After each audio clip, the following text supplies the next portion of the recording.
Hey everyone, today is Thursday, the 27th of August, 2020. This is The Gap, episode 531. I'm Lawrie. Joab Gilroy is here. How you going, Joab? Got your sports ball on? Pretty good. Well, there's no sports ball on. Not anymore. Not anymore. Yeah. Yeah. Pretty, weird times continue to be weird times, I suppose. 2020. It's it's going for it. It's a whole year for it. Yeah. So the basketball has been postponed. Players are on strike. Yeah. Yeah. It's pretty huge. It's a pretty big deal. Yeah, I would not be shocked if they cancel the season. It's a pretty tricky one, because I mean, what do they all go through to get into the bubble, right? And then, so there's going to be a bit of sunk costs in that for some players. For some players, there's going to be sunk costs. There's also going to be the element of, hey, there are some teams that have a really strong shot at winning a championship. Yeah. They won't want to, may not want to give that up. But at the same time, it's a really strong fucking stand from them. And the longer they hold out, the longer they strike, the more attention this brings to people who can, as sad as this is, actually affect change. Because at some point, this wasn't some agreed upon thing between the, they didn't all come together and, oh yeah, we can put different names on the back of our jerseys and, oh, hang on, not that name. Right? There were a couple of names that were ruled out or some shit, right? Well, they were pre-approved messages. They weren't like... Yeah, this is not some fucking sanctioned thing by the NBA. This is like this is actual movement. This is collective movement from the players. This is not of the NBA itself. And the NBA is just trying to keep up. And the billionaire owners of the teams will see their bottom line affected by this. And the baseball, I saw the Brewers. They went on strike as well. Yeah, like this is fucking good. This is skill. Good on them. They might actually see something from this. But I wonder what, like, because apparently they're having a players meeting in about an hour, looks like. Just trying to do time conversions. But I wonder if this comes down to them trying to now be like, hey, we want to be able to do more. Like, they go back to the NBA and say, you need to agree to these terms now, otherwise we're leaving. Yeah. Like, players will start leaving. Yeah. Things like the stuff we just talked about, like the pre-approved messages on the back, like, we want to scrap that. Obviously, I think there's a limit. I mean, as much as people would like to have, like, fuck the police on the back of their jersey, I think maybe this, like, swearing and things like that could be something that they wouldn't allow. But at the same time, I think everyone could agree with that point. Yeah. But like having imagine doing something extremely drastic, like being, we want to have like the names of the police officers on the floor that have killed these people, that says like arrest, blah blah blah, or the victims, like, we want that on the floor. Or their violence. Yeah, like, and just demand a bunch of this shit, and if they don't get it, then be like, well, we're going home. And I see that something that could happen. Absolutely. Yeah. I mean, at the very least, right? If things aren't going well for the players in this negotiation, step outside the bubble. There's 2 weeks. You just bought yourself 2 weeks, champs, because you got to go through the quarantine process all over again. If you're outside of the bubble, the only reason the bubble works is because it's a bubble.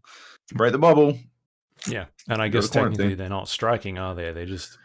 Well, I guess they'd need permission. There's probably something in there, like some sort of rule, but... Or, if they're going to make you play, just go out and fucking... Stand there. Yeah. Just, like, fucking bounce the ball. 8 and 24, right? It worked for that. Just make it go for 40 fucking minutes. Yeah. So yeah, it's a big deal. yeah. Yeah. Either way, I still And see also, the NBA supporting whatever they do. They're generally oh, pretty good with 100%. that sort of Well, stuff. and at the end of the day, the league only exists because of the players. Yeah. Like, yeah, the league literally only exists because of the players. Hmm. The NBA spent the last 2 decades, or maybe not 2 decades, when they stopped trying to squash Allen Iverson. Maybe decade and a half. Um, but they've spent the last however many years like building up players as a brand. You know, the surge that saw basketball reach its heights in '98 was thanks to the brand of Michael Jordan and those around him who tried to compete. And at some point, the NBA realized how good that was for business, and they worked pretty hard to turn every player into a brand now. You know, we went from how many fucking signature shoes back in the early 2000s, like 3, to now fucking 24. Klay Thompson's got a shoe. Right? Yeah. Yeah, like it's a pretty huge deal for them to do this, so that's pretty good. And the other thing is the other point. It's tomorrow's Wear It Purple Day. The 28th is Wear It Purple Day, which is a movement to raise awareness for teens being bullied in high school over LGBTQIA plus issues, and so I'm wearing purple. Cool. Anyway, movies. I saw some movies. Right. I watched Pretending I'm Superman. I baited you. You thought I was going to talk about Tenet, but No. I'm Pretending I'm Superman. It's a documentary I think I've heard about about this. it's about the rise of Tony Hawk's Pro Skater, how it came to be, and it's a pretty good one. Like, and it also sort of charts the rise of skateboarding. I fucking love skateboarding movies. I hate skateboarding myself, but I love skateboarding movies. Like, not movies about skateboarding. I can't recall watching a film about skateboarding outside of Back to the Future, which has skateboarding in it. Skateboarding. That's about it.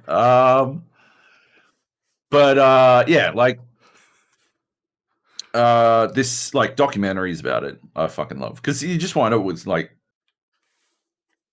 I don't know, you learn something and there's awesome skate footage at the same time. And if you want a killer, like, go watch fucking Tony Hawk on GQ. Yeah. He breaks down like pivotal skating films. And it's just that's a really good one because he's just a fucking rad dude. You know, like, he's so fucking down to earth. And that same energy is brought to Pretending I'm Superman, which it starts with a basic history of skateboarding in video games, and then sort of broadens out into how Tony Hawk's Pro Skater came to be. And then I think it may stick with the Tony Hawk series a little bit longer than it should, because God knows Activision stuck with the Tony Hawk's Pro Skater series longer than it should have. Like, it's very cool to see where that series started and how it like started out, and it was janky in the beginning and turned into something fucking phenomenal. So that's very cool. That's definitely worth a watch. I found it to be like unbelievably compelling. I couldn't stop watching it, which is cool. I'm not sure when it's out. It's out in the States already, so you could probably watch it. Right. But I went and tried to watch it. I had a screener. I got sent a screener. But yeah, I went to try to watch it, and I can't work out how the fuck to watch it outside of the States. It's And okay. Yeah. the reviews on Google are ripping it to pieces for not being available in their country because they all really want to watch it. And it's a pretty weird one because it charts how, like, they talk to Goldfinger. Okay. Yeah. The band. About how, the band, about how they became an international sensation off the back of Tony Hawk. And they're going to all these, like, countries in Europe. And then I went and looked at the fucking comments, and they're like, I'm from blah, blah, blah. And it's one of the countries that Goldfinger became big in. So they can't watch this. And they, like, anyway. Dumb shit. Anyway, but I'm that sure sort they'll of work out. thing was also, like, that game is at the same time not only like propelling these bands into the spotlight, but the game did the same thing for Tony Hawk, right? Like, he was obviously a big name in skating, but once that game hit, it just, like, he just exploded. Like the way I kind of look at it is like the Michael Jordan, you know, when he kind of took off with the basketball shoes and all sort of that sort of thing, like that kind of just went ridiculous for him. And for Tony Hawk, that was kind of the same thing with the video game. As soon as he hit that game, because the game was excellent, it should have, like, shot him into the spotlight. So yeah, I don't think it was just the bands as well. Oh, no, 100%. Like, absolutely. And they chart that as well. I just thought there was a particular irony in the fact that, it brought Goldfinger to the world, and how the world can't watch this fucking documentary for some dumb reason. Anyway. Yeah, it looks like it's out on streaming services over here. Like, all of them. Right. Yeah. When it comes out, it's definitely worth a watch. Definitely check it out. And then Tenet. I went and watched the film in the cinema. Yeah. I wore my mask into the cinema. Still avoided the trailers like a baller. Went to, like, a Lux screening, so heavily reduced amount of seats. And they were still socially distanced seats, so they didn't have, there's no one sitting next to me, and so they had about half the seats open in the cinema itself. And then went into and watched Tenet, which is Christopher Nolan's new film. So without obviously spoiling anything, the one thing that I have heard about the movie through Twitter or somewhere I saw was that, once again, the audio is fucking terrible. Literally what I was about to say. Literally what I was about to say was, I don't want to spoil anything because obviously not everyone can watch it. But I don't even know what it's about. I couldn't understand about 60% of what was being said. And I would probably, I'm not going to, well, even if the cinemas were fucking, even if there wasn't a global pandemic, I would prefer to watch it on streaming, where I could just jack the fucking sound up or dick about with some equalizer shit in VLC or something, and make it so that I could understand what people are saying. Why does this keep happening? I don't know. I don't know what the fuck the deal is. It's not like it's not like it. It's obviously something he's doing, right? The mixing or something, because this is like the third straight film or fourth straight film where this has happened. The thing is, right, when you watch them at home, it's not a problem. Like, you don't have this same situation. My problem is, every time I watch one of these fucking movies and I can't understand anything that's going on, in my brain, right, all that's going on is, this is it, Joe. This is it. Fucking years and years of abusing your fucking brain with alcohol have finally kicked in, and this is when the stroke happens, and now you don't understand speech. Now you don't understand human speech. You fucking brought this on yourself, you fucking idiot. And then, like, afterwards I get out and I say to my wife, I'm like, could you understand a fucking word anyone said in that? And it doesn't come out as, like, pineapple, monkey, cucumber, right? And she understands what I'm saying, and she couldn't understand what they were saying in that either. And I'm like, oh, thank God. Well, time to go get a drink. and I continue the cycle. But yeah, my major point is I don't want to eat spaghetti Skittles, but I would like for it to hit streaming services sooner rather than later so I could understand what the fuck happened in that movie. Yeah. Visually spectacular. Like, he's done it again in terms of a spectacle. But you don't know what happened. But I got no idea. No idea. They fucking, like, they wear masks. Oh, it's classic. This is the same problem when they did, like, in the Bane scene for Dark Knight Rises, when he's in, like, the plane, and he's got the mask, and, like, the fucking jet engine is going, and there's, like, a hole in the side of the plane, and he's hanging upside down, and you're like, I can't understand a fucking word this guy's saying. And then the same thing when it's he's in the plane in the war movie. I can't remember the name of it anymore. Dunkirk, yeah, and it's fucking the same guy. Tom Hardy's in the plane with the mask on, and you're like, what the fuck is he saying?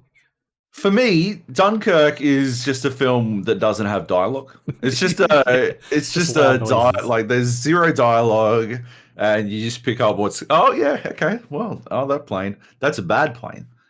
Well, that's Tom Hardy, so I assume he's not playing a German. So that must be a good plane. Yeah, that's just it's not a silent movie, but it's about as close to a silent movie as you possibly get. Just because it's so fucking loud. Yeah, just incomprehensible. The best thing about the Bane thing, actually, I rewatched Dark Knight Rises a little while ago, and the best thing about that movie is that they fixed the audio, for Bane. And even in the home release, that's probably the one scene that is still completely incomprehensible. You still can't understand a fucking word Bane says in that fucking scene.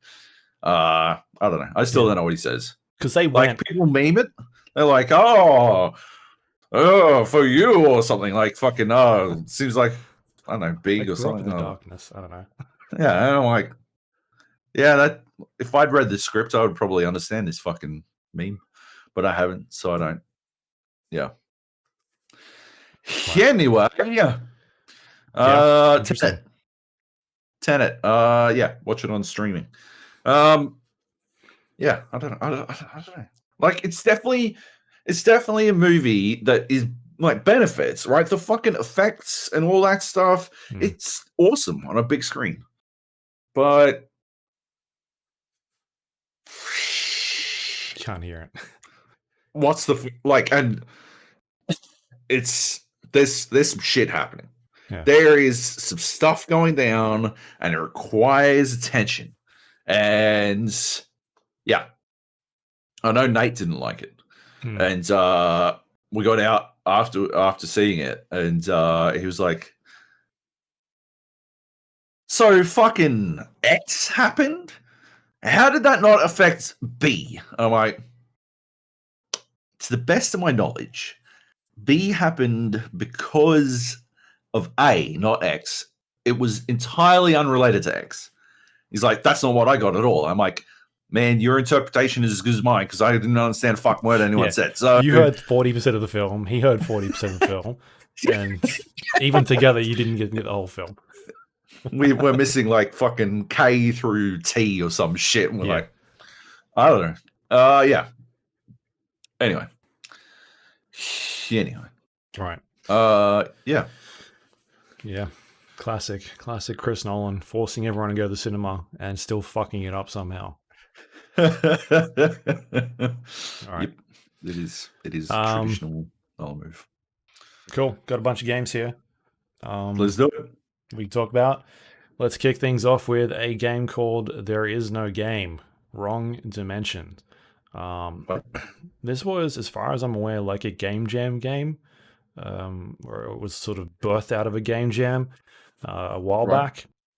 It's available on Steam now, and it's very like a meta game where you are playing you start up and you're basically trying to play a video game, but the video game doesn't want you to play the video game, and so it's sort of narrated by the program.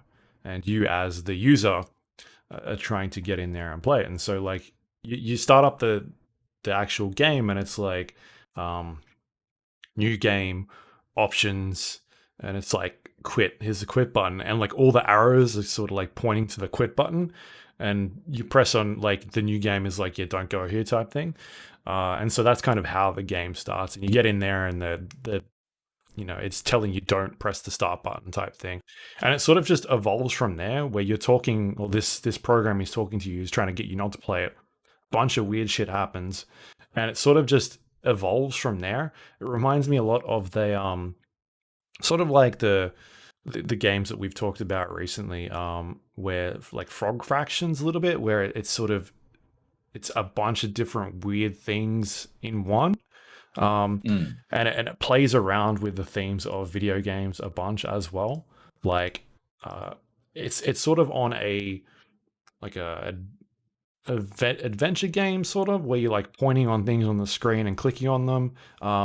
That's for the most part what you're kind of doing, but it's also going through a bunch of different genres as well. Like it starts off with, and I don't want to spoil too much, but like a brick breaker type thing, and then adventure game style games, and it does stuff with like clickers and things like that.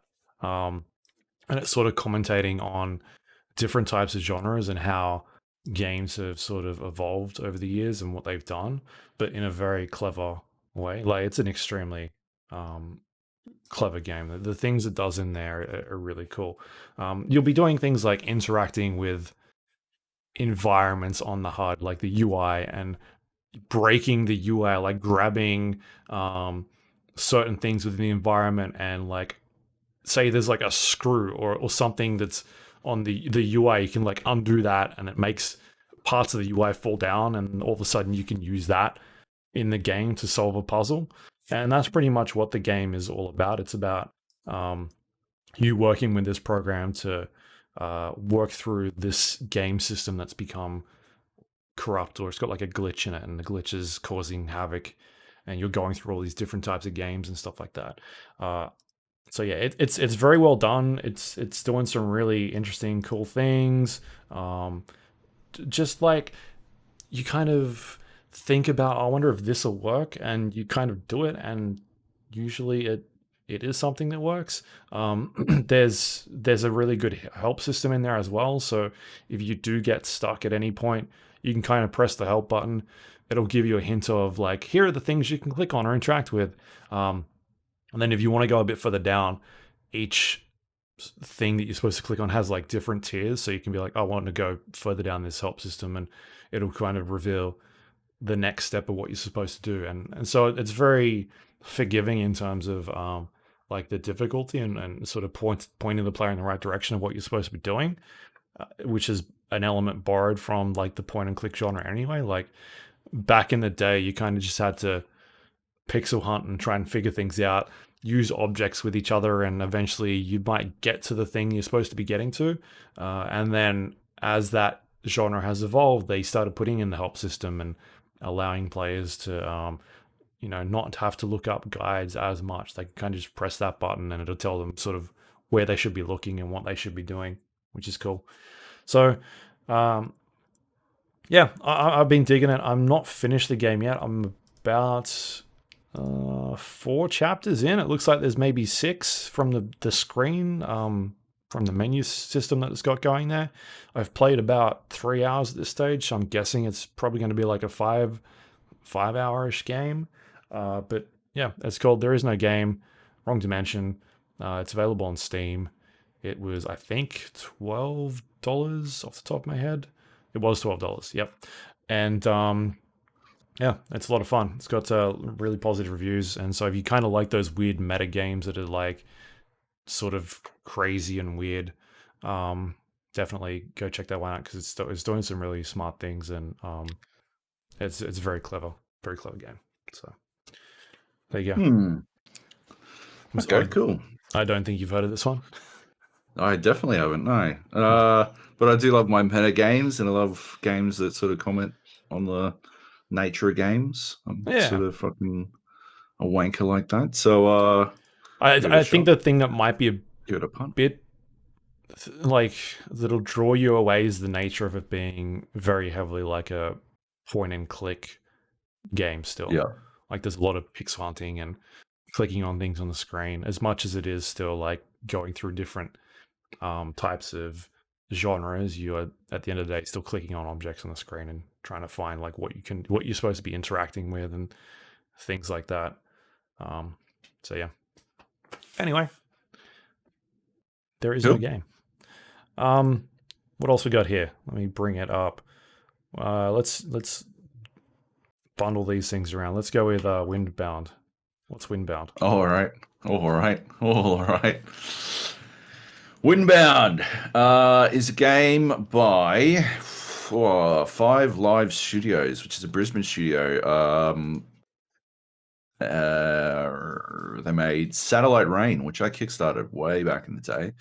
Like way, how fucking long ago did I kickstart Satellite Rain? Fucking, I'll tell you what.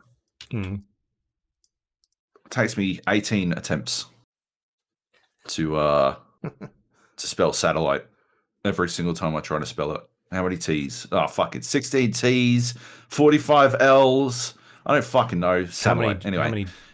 How many G's in there, Joab? It's a trick question. How many of them are silent? I don't know. I kickstarted Satellite Rain 7 years ago. Okay. Anyway, when I finally fucking managed to spell it correctly, I was able to find that out. Anyway, so this is a new game from them, a complete departure from Satellite Rain. Satellite Rain was more of a commando style cyberpunk RPG, but this is more of a survival game. Yeah, sort of, kind of like a survival game.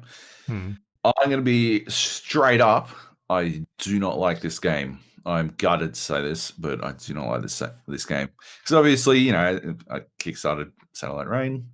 Yeah, believe in the team, but yeah, I do not like this game. I do not think there's so much going wrong with this fucking game. Honest to God, like just from the get go, it fucking feels like. Remember Fuck Over Gamers, our mythical game studio that we will one day put together just to fuck over gamers. It feels like they took up the mantle of Fuck Over Gamers and they ran with it. Okay. Right from the fucking get-go, right? You get presented with an option. When you start the game, you get presented with an option. You can either play on story mode or you can play on survivalist mode. The default difficulty is survivalist mode. And in the text for it, when it describes what it does, what survivalist mode is about, it tells you that it is a game mode where it is the way that Windbound is meant to be played, basically. This is the desired experience, the preferred or intended experience for Windbound. And then it tells you what survivalist mode does. Combat is the correct difficulty. So this is the default combat difficulty. And when you die, you lose everything except what you were holding in your hands. You got 7 slots to hold in your hands, and then you can expand that space via backpacks and stuff. And also you get dumped back to chapter 1. It is a fucking in the story mode, not the survival. This is survival mode. Yeah. Right. Right. Yeah. There isn't like a survival scenario. There isn't like a free play survival. As far as I can tell, there is only this story narrative driven game. Right. And when you die in survivalist mode, you get dumped back to chapter 1. Right, like a permadeath thing, but it's still leaving your goods behind? Fucking permadeath. No, that shit's all gone. Okay. It generates a brand new fucking world, and you get to keep whatever was in your hand, and that's it. Hands. Okay. You get to keep the 7 items in your hands, but you get dumped back to chapter 1. So like a roguelite type situation, but it's Kinda. not like you're keeping your perks. You're kind of keeping the the items you've got. The That's 7 garbage items you're carrying with you. Yeah, exactly. yeah, like my stick. Here's my stick, Yeah. and I've got 7 of them. I've got yeah. Because it gets better. It has one of the worst inventory systems I've ever fucking encountered in a game. Trying to organize your inventory so that you've got your preferred items in your hands involves basically dropping literally everything and then reorganizing. It's dropping it on the ground and then picking it up one at a time. But you pick it up. It isn't particularly.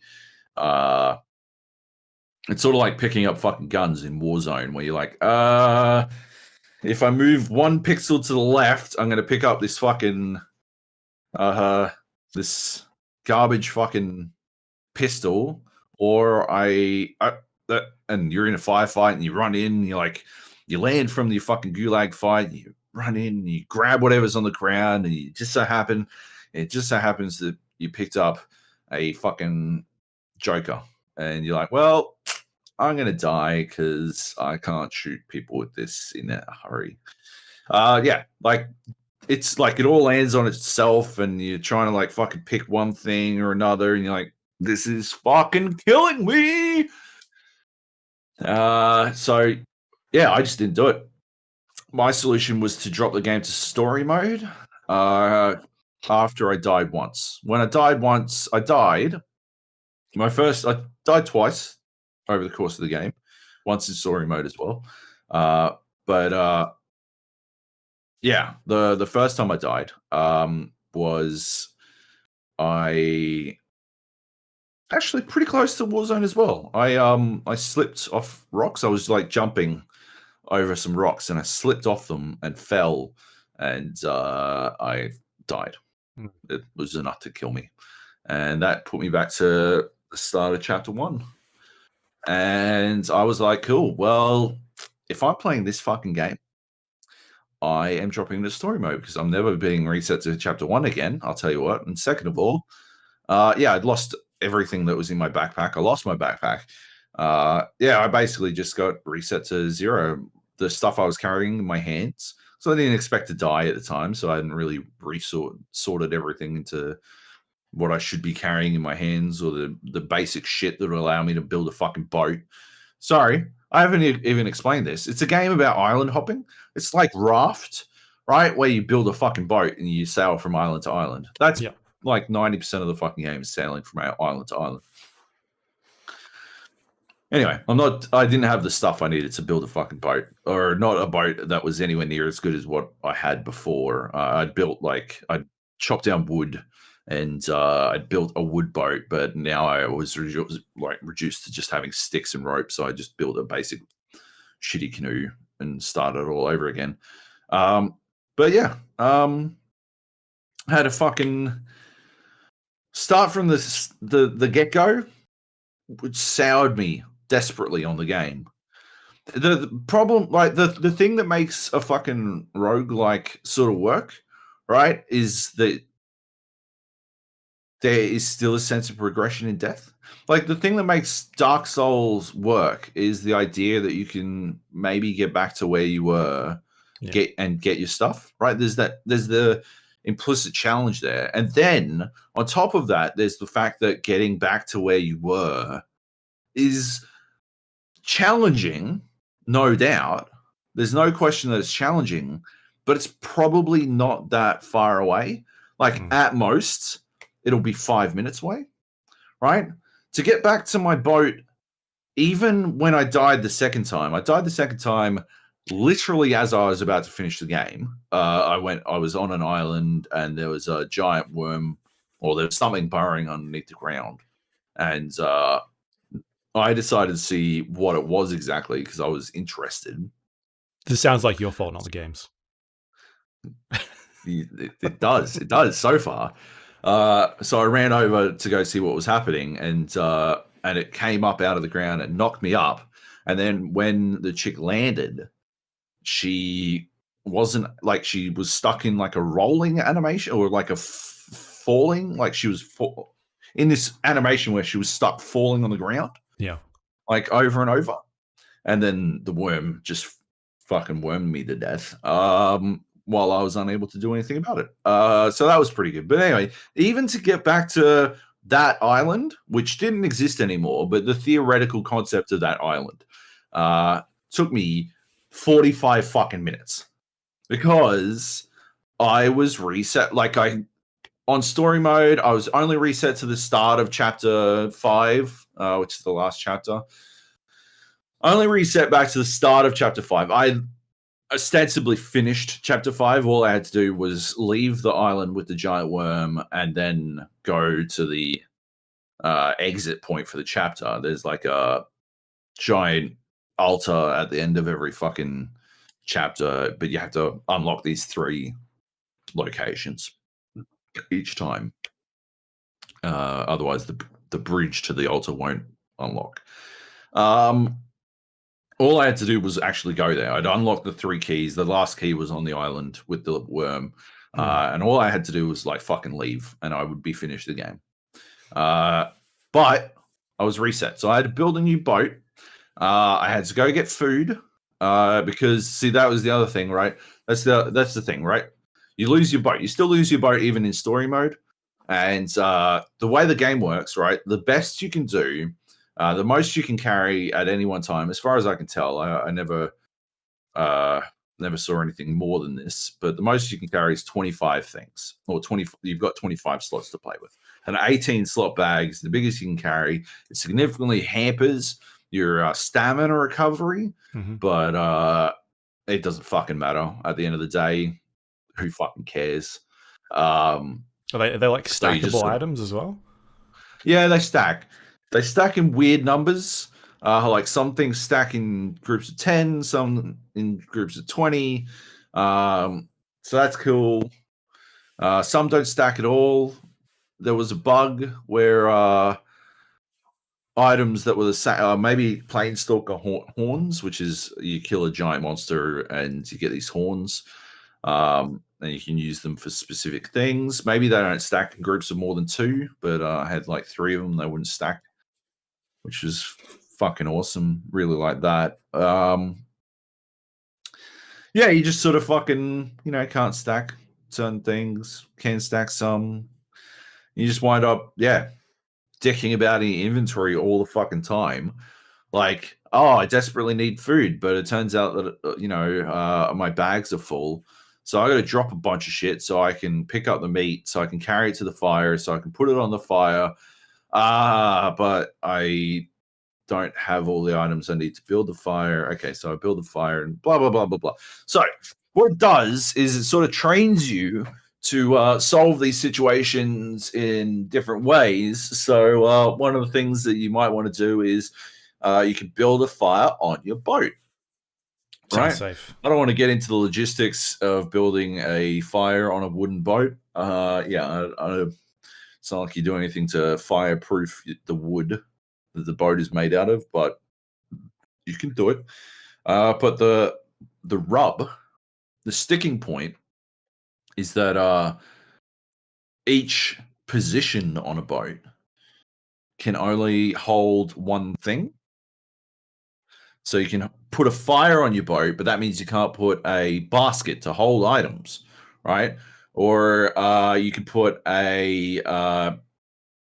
you can make that fire into a drying rack so you can cook 3 things at once, but then you don't have the opportunity to build a cauldron or a clay furnace, both of which are fucking pointless and did nothing to help me finish the game. But whatever.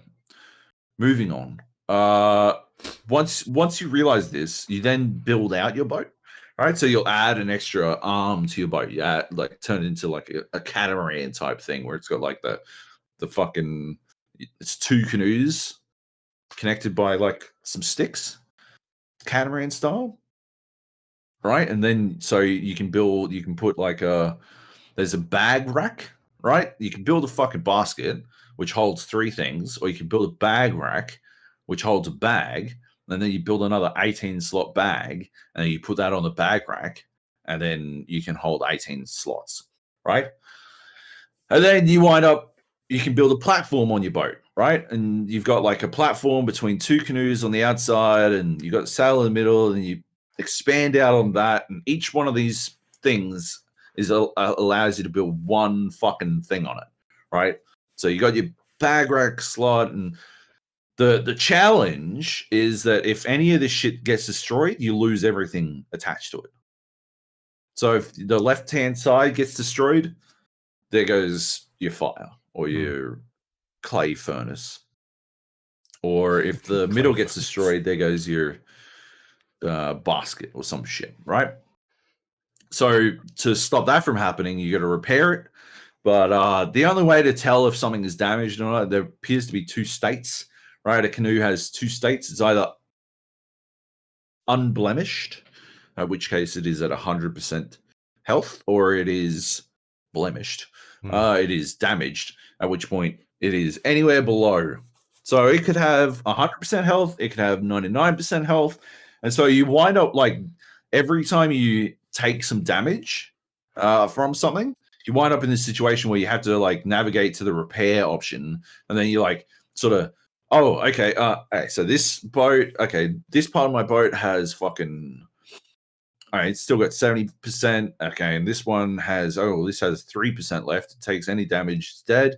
Okay, so I need to go, and you go over to the bag rack that's holding all your gear, all your construction gear, and you grab some wood out and you put it in, fix up the fucking thing, and you do all this kind of shit just to sort it out so that you can actually,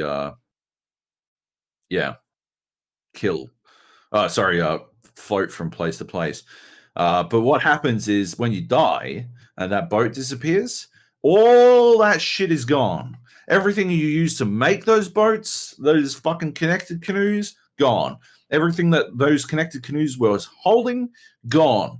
Everything like fucking gemstones, fucking giant monster parts that you were holding on to because you need them to build a new shovel, gone. Or a new axe, gone. New bow, gone. All this kind of shit, just gone. All the extra arrows that you had, gone. All you're left with is whatever you were carrying on your person at the time, and that's it. It's a huge setback, right? Like it's a massive setback. And I guess the alternative for you, like the what you could have just done is just not died. But for a game with this many devastating fucking setbacks, it is chock-a-block with unearned punishment. Yeah. Chock-a-fucking block with it. In between chapters, you do this fucking sequence that is probably my favorite part of the game and makes me really wish we had a surfing game. Fuck, I would love a surfing game, right? But you do this sequence where there are these waves, and if you like do it well, you sort of like you can get just over the crest of the fucking wave, and then you can ride the wave all the way down.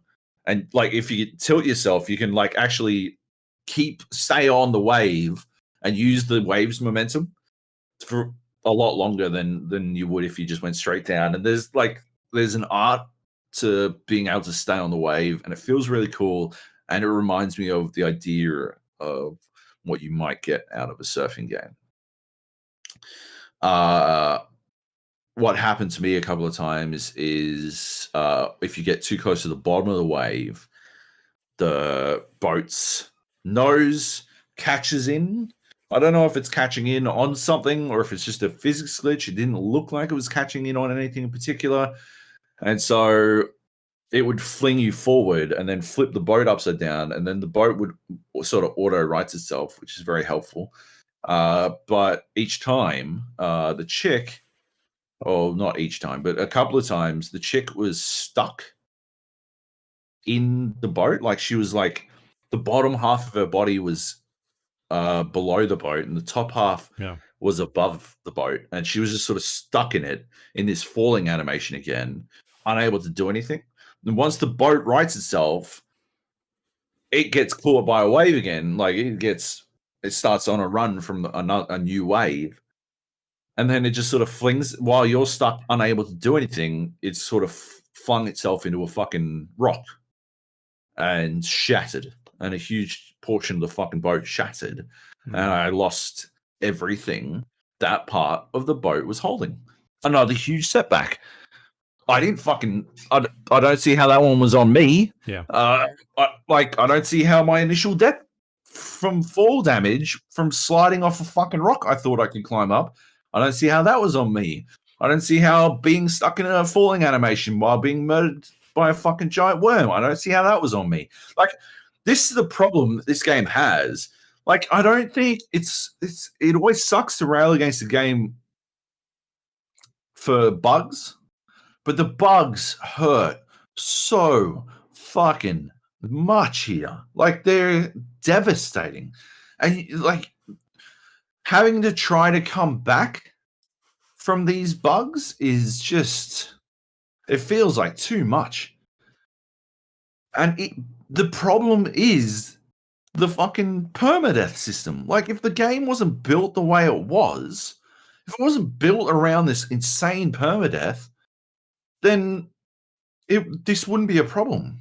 And I get the feeling the only reason it is built around it is because otherwise it'd be a very fucking short game. There's a lot in this game that feels like it only exists to sort of like slow the play down. Like, yeah, gatekeep the player from, otherwise you'd be able to belt through it. And it doesn't seem to be for any purpose beyond literally playtime elements, because like, I could understand if you needed to, like, I see the purpose of the 3 keys that you need to get to the altar, right? I could see the purpose of it, of doing it, if it resulted in some sort of, like, I guess the primary idea is the same as why you climb a tower in Assassin's Creed or like the radio towers in Far Cry, right? Because it encourages exploration and forces players to go out of their way. But the only reward you get from it in Windbound is the ability to, like, it's literally just that key. You don't uncover the map, or you don't spy anything from the top of the fucking, you can't even see the other fucking key altars from the top of these fucking key altars half the time. You don't even know where you're supposed to go fucking next. You just fucking know you're supposed to find these things because that's the only way to fucking move on. And doing things because you're supposed to do them, that's what this game feels like. It feels like the game is doing things because it feels like it's supposed to do them, right? It's not a survival game, I don't think. Like, it's got survival elements. There's a hunger system that is honestly overbearing until it isn't. Like, you get to a point where you reach a critical mass in food where it no longer fucking matters. And up until you reach that point, you're like, I am going to die from hunger. There is nothing I can do about this. If I don't find it, like, if there isn't a fucking berry bush around this fucking next corner, I am fucking dead. And you just sort of fucking wear it. And it's fucked, man. Like, you just fucking deal with it. That's the survival mechanic.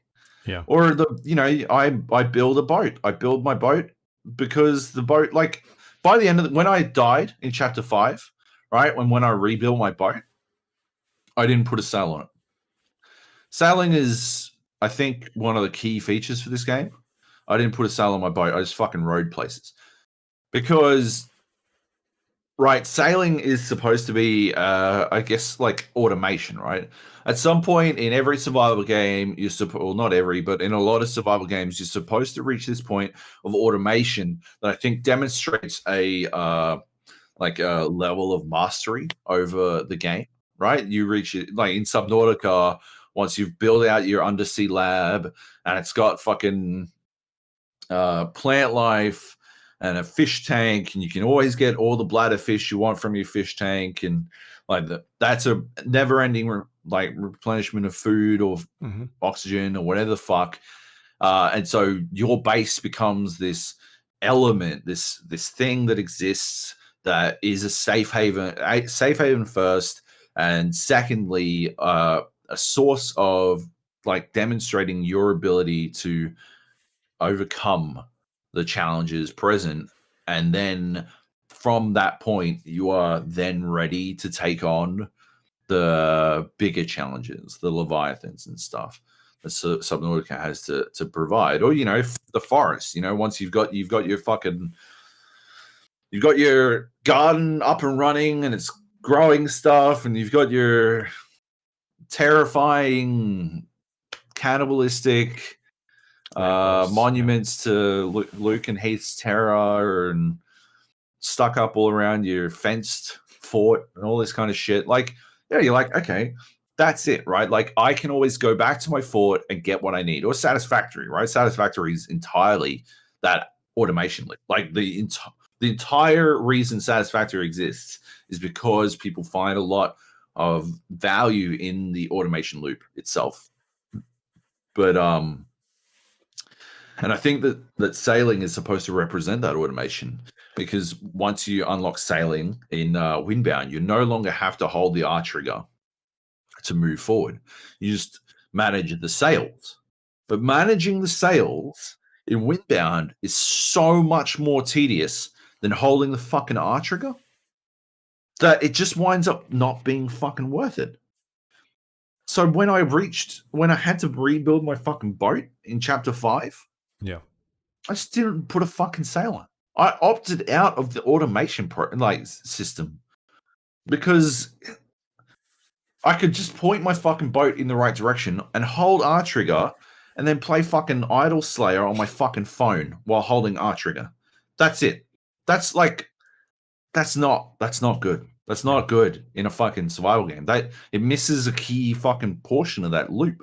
And so I think it's actually more of a fucking Metroidvania game, where you wind up seeing all these little things and you wind up thinking to yourself, wow, that'd be like, you go to an island and you come across like this big fucking chunk of fucking red ore or some shit. And you're like, wow, it'd be really cool if I wonder like how I do that. And it's like, requires a hammer, and you go into your fucking system. You're like, what do I need for a hammer?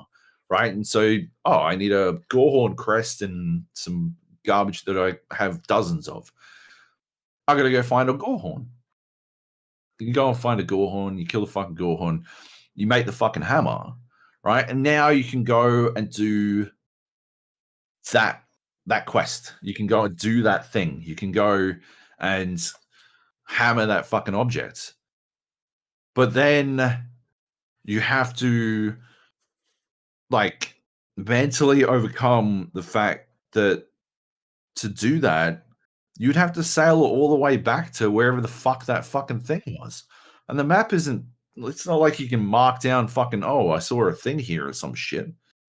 It's just, you gotta, I guess, open up the map and make note of it yourself. But like, once you work out what that is, once you know what the red ore is in Windbound, you're like, wow, I wish I hadn't wasted the fucking time. Like, I finished the game on story mode, obviously. I guess there is an argument to be made that I didn't get the true experience, right? There is an argument to be made that perhaps on survivalist mode, where if I die, and let's say there were no bugs, right? Let's say there were no bugs that were killing me or robbing me of my progress or anything like that, right? Let's say that existed.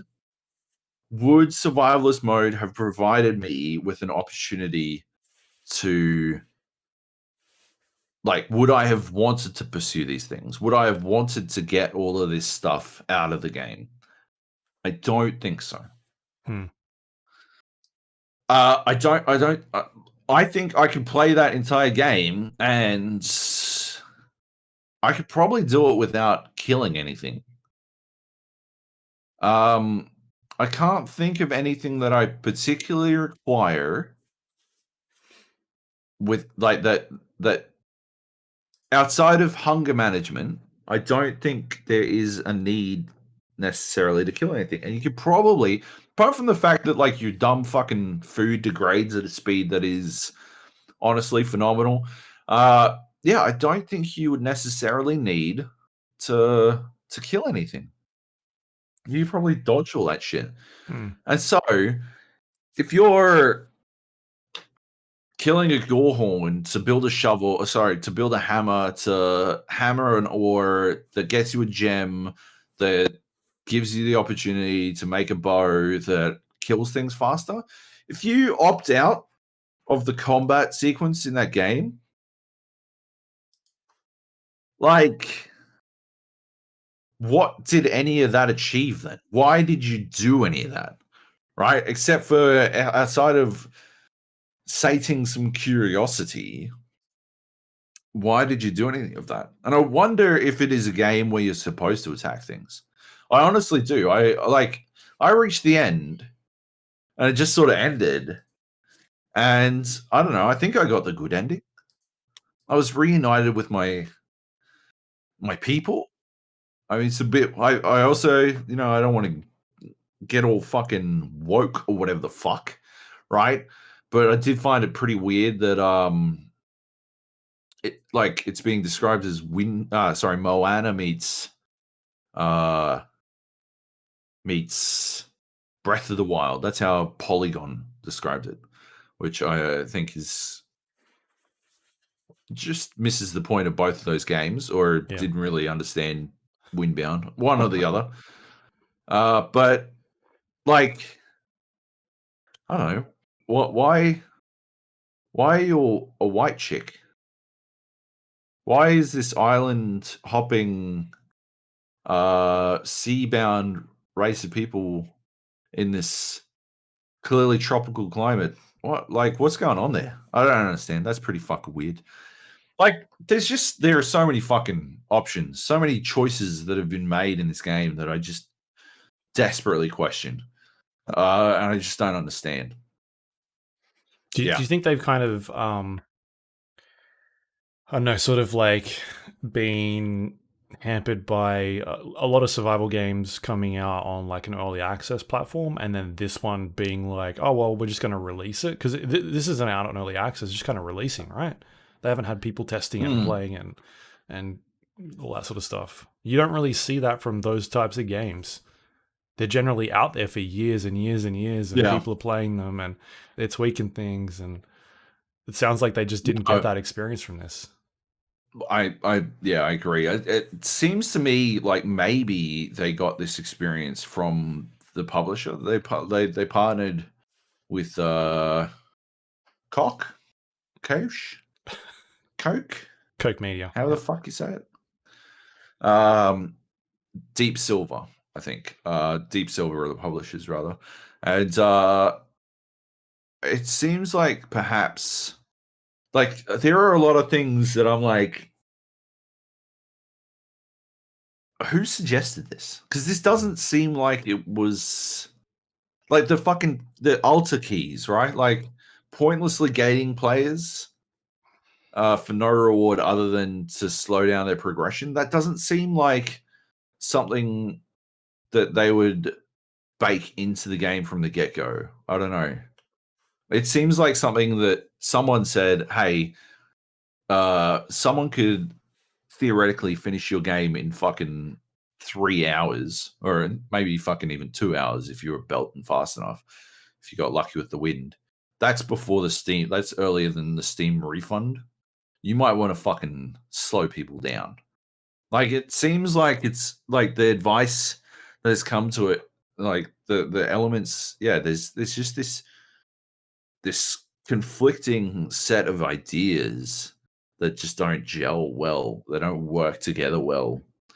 And I wonder if that comes from the publisher or publisher advice as opposed to, yeah. I don't know, man.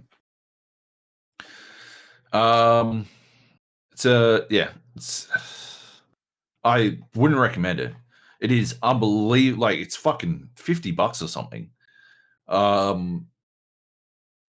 I would struggle to recommend this for $20, honestly. Just compared to the other fucking games in its class. Like, it is coming up against some fucking heavy duty shit. And yeah, it is expensive for what it is. I mean, it says I played for 14 hours. Yeah. I guarantee you it didn't take me that long. I'm pretty sure I left it on for a little bit in the background. Classic. I wrote a review. Yeah, it is classic me. I've written a review that will go up. We might have to delay the Patreon. It will be anyway. Okay. We'll see. I think I can't talk about it. Or yeah, this can't go live until like 12:01 my time tonight. So in like 12 hours or 14 hours or some shit. It'll be longer than that because we've got control in here, and that can't go up till later on anyway. Yep. But yeah, the review. I'll do a written review. Yeah. And like I've written 90% of it. I got to do some edits, add in a couple of things. I think I just had an epiphany while I was talking about it, so I might add that in as well. So I'll put all that in, and yeah, something I saw suggested a little while ago was, I think I've spoken about this before. It might have been JB's idea, the idea of Twitch streaming. I believe I can Switch stream playing the game. So I think from 3, so I might put the review up at 12 or 1, depending on how everything times out, PM tomorrow. And then I might Twitch stream playing it and answering questions. I wanted to do this for Dead by Daylight. Just do like a Twitch stream answering questions about the review, but I couldn't fucking work out when the fuck that review was going up, so it's hard to schedule something. And it probably went up at like 2:30, 5 a.m. in the morning or something like that. Yeah. So it's hard to manage around that one. But yeah, I reckon, yeah, from 3 p.m. tomorrow, I might Twitch stream playing this game, answer any questions. Based on the fact that this is going up, this podcast is going up at some weird time, you might not know about this. No, I don't think the stream will have been and gone. All right, but I'll try and put the word out on my Twitter and on Discord and stuff. Yeah. But yeah, cool. Chat about it, see the game in action. I might just read the text of the review while I Twitch stream, see how that goes. And I might see if I can see how fast I can belt through the game in survivalist mode or something like that. But yeah, anyway, Windbound, I do not recommend it. Cool. Which is a bummer. Yeah, no, you haven't convinced me at all. I mean, it looks pretty and all that sort of stuff. Like, it sort of looks like a mix between Sea of Thieves or Breath of the Wild a little bit. Yeah.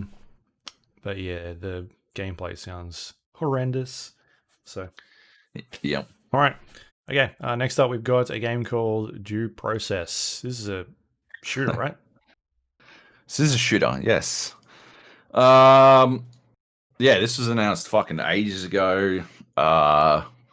It's finally nearly out. It is a sort of a Rainbow Six Siege style shooter.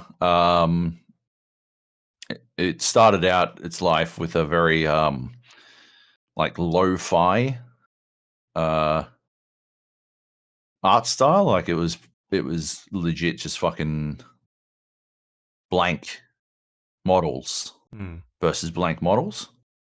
But now it's evolved past that into like a cyberpunk themed sort of attackers versus defenders Counter-Strike style multiplayer game.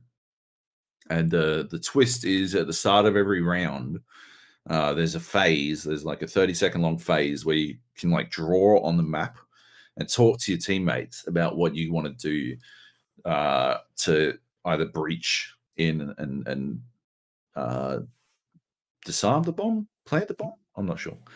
Right. Or as a defender, yeah, you do the reverse. You can, yeah, and so you can like draw on the map and talk through shit and all that kind of stuff. And yeah, it's It's pretty entertaining. It's hard to tell if it's any good yet. I bought it. You can only buy it via it's unlisted on Steam, I believe, at the moment. Yeah, I couldn't find it. But if you've got, there's a link. They put out a link, and if you've got the link, then you can buy it and play it. It's $35, which is expensive. But I was been hanging out for a while and had a bit of fucking Steam credit, so I chucked it on there. And yeah, basically, it's an interesting idea. They put up a poll on their subreddit a couple of days ago, asking if people wanted OCE servers, did they want them in like Singapore or in Eastern Australia? And everyone was very confused. Yeah, well, Eastern Australia was the overwhelming answer. Yeah. So there should be Aussie servers pretty soon, which is good. Yeah. But why did they say, hey, do you guys want Australian servers? But we'll put them in not Australia. It's kind of weird. Yeah, well, I think they maybe don't understand the difference between SEA and OCE. Right. I think that's what it is. That's my guess. But yeah, it's not a big a deal. They'll work out. It's like they're pretty small. They're a small team, so yeah, they're learning as they go. It's okay. Anyway, it's a lot of fun, and there's some goofy shit you can do. I've got a clip of me like sideways firing my fucking gun. It's got like an alt fire option, where when you alt fire, like it puts a laser out, and so you can see where it is. But to get the alt fire, you like tilt your gun sideways for some reason. I fucking blasted some cunt sideways shooting gangster style, and I lapped his friend with a shotgun. It was all at a very high ping, so yeah, it's a bit hard to fully get a measure of it yet. When the Aussie servers hit, I'll have a better fucking idea. But for now, yeah, I like the art style. I like the idea. I don't know if it's got enough legs to justify $35, Probably but not. I'm keen to find out. Probably not in this day and age where first-person shooters are all free to play for the most part. Yeah. That's the challenge, and with how far Rainbow Six Siege has come, yeah, I think it was It was like an idea I entertained more when I felt that Rainbow had a lot further, like a lot more ground to make up. But with Rainbow being in the place that it is, I can't see myself opting to play this. At the moment, I feel like the guns don't feel that great and stuff like that. There are games that are doing a lot of what this game does, and they're doing those things better. But yeah, I want to play it a lot more before I land on that. Yeah, I like there are a lot of like cool ideas. Yeah, I like the idea of the planning phase before the round begins and drawing on the map and it looks like from the video I was just watching that some of those elements stay in the game while you're actually playing as well. Like it'll map on the floor where you've marked and things like that. Like I know Rainbow. You can do it while you're dead as well. Okay. So you can use that to like draw a circle on where you were shot from and stuff, which is pretty cool. So it sort of leads into the whole dead talk thing, as opposed to trying to lean away from it, which I think is a good idea. But yeah, well, because Rainbow tried that, right? They had the whole plan phase in there, but it was through a website. It wasn't through I remember that the actual game. So that's like a misstep. I would like to see them go towards something like that. Maybe it's just not possible. I mean, if they put it in there and then ended up on a website, that just seems like they couldn't do it in game for whatever reason, which is just weird for me. But that's like something I would like to see Rainbow take, because that was always a huge aspect of not even just Rainbow Six Siege, but just like the Rainbow games in general, having a planning phase and marking out where people would be going and all that sort of thing. And that was definitely something that Yep. was lost in that game. So yeah, I like that idea. And yeah, well, the other thing that you can do is you can take out the power. So as the attackers, or as the, I actually didn't see any night vision goggles as defenders, but as the attackers, you can like switch off the power and have everyone take night vision goggles, and then like switch on the night vision Yeah. and just fucking murder everyone, and they can't see shit. Yeah. And what else is there? Oh yeah, and you've got like a pool of items, that like diminishes as the game wears on. So like you play around as defenders and use all these items. But if you die, those items are gone next time. So you like your team no longer has that shotgun to, and so it's like an alternative to the buy phase. Instead, you've got like an item pool that you draw from, which is pretty cool. But yeah. Right. Cool. Hmm. All right. So I guess that's coming out soon, right? Is it? It's out in Only... closed beta at the moment, and Yeah. if you buy your way in, you can play the closed beta, or you can get access to the beta via their Discord, I believe. Awesome. Yeah. All right. Should we move on? What else we got here? Warzone, Call of Duty Warzone. You've been playing more of that this week. I have. Not loads to talk about. But there's a new weapon in the game called the Fin LMG. And on our Discord, I believe it was Mork, Racy, and Liam, maybe, talking through getting the chainsaw stock for this thing, and it is unbelievably disgusting. It is the dumbest fucking like loadout. Once you get it all together, it is such a fucking idiotic fucking. So it's basically you hold it like you're fucking Jesse Ventura in Predator. Yeah. Like it's a fucking minigun, and Yeah. it's fucking rip cunts up, chain gun style. You can't ADS with it. You can't mount, and the accuracy like just goes to shit after a couple of rounds. But on the flip side, it's fucking hilarious. And me and Nate were rolling about with shields and the chain gun.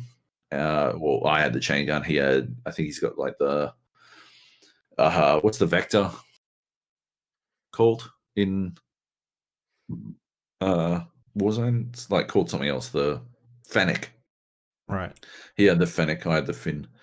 And we're just tearing cunts up. The irony was like we got this combo a bunch of times. I don't know if they injected more money into the game or what, but they just had like we had like at one point yesterday I had fucking 38,000 like cash. Yeah. And like this is like 2 minutes into the game. I had fucking insane amounts of money.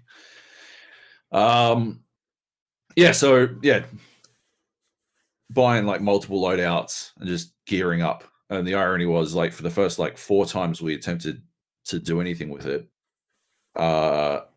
we just like never had the opportunity because you got to get really close for this thing to actually do anything. So with the shield, you're actually better off trying to close the distance. And like each time I did it, instead of switching to the fin to finish them off, the chain gun to finish them off, I just fucking thermite them and they'd be dead. Like, why would I do it any other way? But still, once I did actually get to use it, it was disgusting and hilarious. Very easy gun to unlock, but the chain gun variant doesn't come into play until level 57. So I had to play I popped like an hour of double XP, double weapon XP, and then just played shipment over and over and over again. With that one. It was gross. With just that gun. It was gross. I felt like a scumbag. But now I've got the dumbest gun in the game. They're doing a lot of those, like, here's a new gun. You've got to do a bunch of challenges to try and get it. It's like Yeah, it was the Kali sticks and then the katana at one stage, and then now there's like this that I've seen going around. and the Bruin and like Yeah. basically all those weapons, you have to do a bunch of dumb challenges to unlock them. I like it. Like as a like, I just bought the swords because fuck doing what was it, like fucking Stabbing people. backstabs and some shit. Like fuck that. But yeah, like yeah, if you can like provide people with an alternative method for unlocking stuff, Hmm. why not? Do it to it. Yeah, Yeah, it's a good that's idea. cool. Yep. All right. Yeah. Anything else to add about Warzone? Um, no. Okay. Got a good win. It was disgusting. That's all. There's a clip up on the Discord. Yeah. Nice. We hid in a corner and then murdered some cunts. It was hilarious. Classic. Classic They shield would have been strategy. pissed. Oh yeah. Oh yeah. It was. We'll talk about Oh Warzone yeah. a bit later in the news. Anyway, got two more games here. One of them is Control AWE, the DLC for the Game of the Year 2019 for the Gap, unanimous. Hmm. This is the Alan Wake DLC that they've been teasing for a while now. I don't know where to start with this one. Maybe do like a quick recap of what the fuck Alan Wake is for people that have maybe forgotten, Don't because it recall. came Sure. out in 2010, That which is crazy. unfortunately was released during the same week as Red Dead Redemption. And that wasn't it wasn't Remedy's fault. That was kind of like Red Dead was delayed, and Yep. I think Alan Wake was already in that spot, and then Red Dead put a date on their game and was like, "We're coming out this week." Um, so unfortunately, they went up against one of the biggest games of that year. I guess it ended up with like this cult sort of following. It sold a lot. Um, it had legs at least, and it's still available Yep. now. I think you can play it on Game Pass if you've got Game Pass. Otherwise, they've they've pretty much got on most platforms at this stage. You can check it out, like PC and that sort of stuff. Anyway, Alan Wake. Well, it was a supernatural thriller game released in 2010, sort of inspired by like Stephen King, Twin Peaks, Lost, a lot of those sort of things. He was Alan Wake was a best-selling author who wrote a series of books about a character called Alex Casey, who was a cop and basically Max Payne. That's who it was. I mean, you could look at the covers of the books when the games and be like, oh yeah, okay, Max Payne.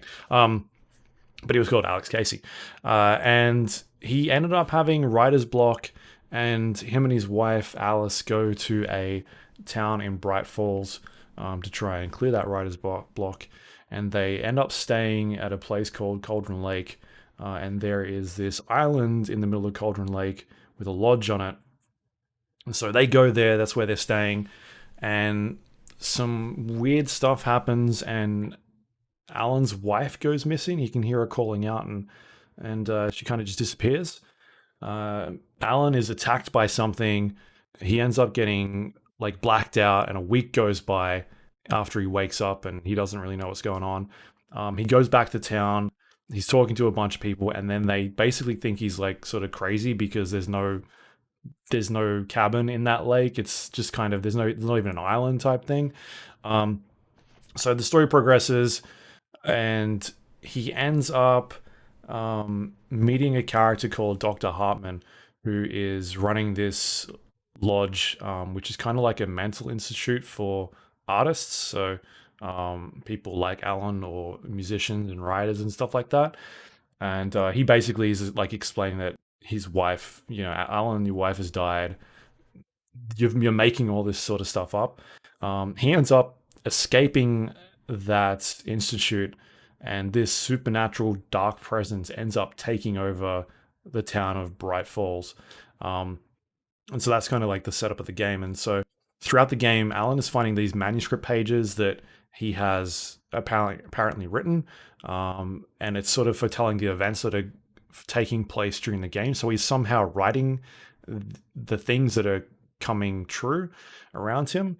And at the end of the day, the dark presence, this sort of entity that's taken over the town, is trying to escape Cauldron Lake. And the way that it does that is by drawing its power and using artists and creators to try and help them escape. And so that's what it's kind of doing to Alan.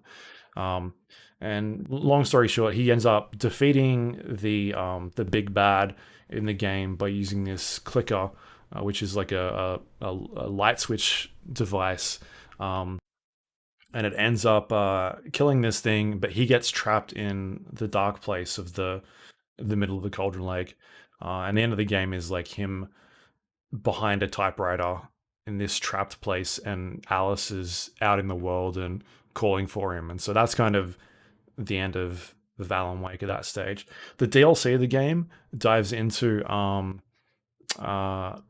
more into like where Alan is trapped, and it focuses on a character called Thomas Zane, who is mentioned quite a lot in the original game. And he's basically like a poet from the 70s who, it's revealed, Dr. Hartman was actually his assistant, and that's how he became obsessed with the Cauldron Lake. Like, he knew something was up, and so it turns out all along that Dr. Hartman was somewhat involved. He was trying to like draw the power and trying to figure out what was going on. Like, he knew something weird was happening there. And so that DLC ends with kind of, well, those two lots of DLC kind of end with Alan suggesting that like he knows how to escape now. He's figured it out, and it's him now trying to figure out how to write his way out of the game. And it's like Return by Alan Wake. It's like the last manuscript page. He's kind of like, fine. And so that's kind of how that series ends. Obviously, we've got some details of like Remedy tried to make a sequel to that game, and then Microsoft wouldn't really bite. And so it kind of ended up not really going anywhere. They ended up doing Quantum Break with Microsoft. They were tied into these like miniseries TV style episodic content that Microsoft was really going for. Didn't really work, but they had some really cool ideas there. There was some teasers in Quantum Break in relation to Alan Wake, but that was kind of a separate thing. And then obviously Control comes out, and I won't go too in deep into spoilers in that, but that's a game that if you haven't played it, definitely go play it. It's about a supernatural sort of federal bureau government agency that looks after these weird events that happen across the world. And I don't know, you kind of put it like an X-Files type situation where they're going out. Or SCP type thing, you know? Yeah. These weird things that happen throughout the world, they kind of investigate it and try and figure out what's going on. And during that game, spoilers, because this leads up to what is happening in this DLC, but you start finding evidence and manuscript pages and things like that about what happened in Bright Falls. So the stuff that happened in Alan Wake ends up like you're finding things about it in this game. And it's not like one or two things. There's a significant amount of stuff that you uncover during that game, which come up. And to the point where when I was playing that game I think we both had early copies for review. Yep. I was convinced like halfway through this game that it was going to do like a twisty turvy thing where you get to the end and you find out this is actually like an Alan Wake sequel. That's where I thought it was going, because there was just so much of that stuff in there, and I thought that would have been a cool moment. Kind of like when you watch no, I won't say that because that's a spoiler. But there's a M. Night movie. No, you got into what you're talking about now. You know that M. Night movie you watch, and then the ending happens, and you're like, oh god, yeah. Kind of like that. I'm like, oh, that'd be fucking awesome. They don't go that far, but at the same time, there's all these like awesome threads that they kind of pull in there.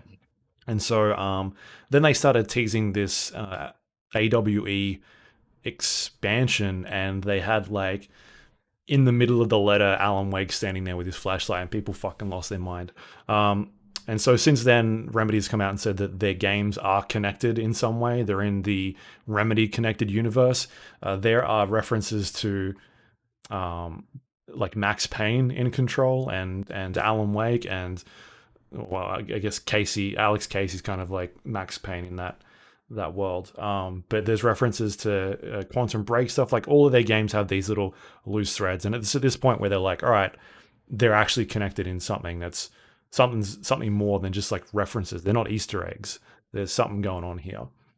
And so yeah, I've now had a chance to play Control AWE. It comes out, I believe, or by the time you hear this, it'll be out because I think there's like a 2-hour embargo on this.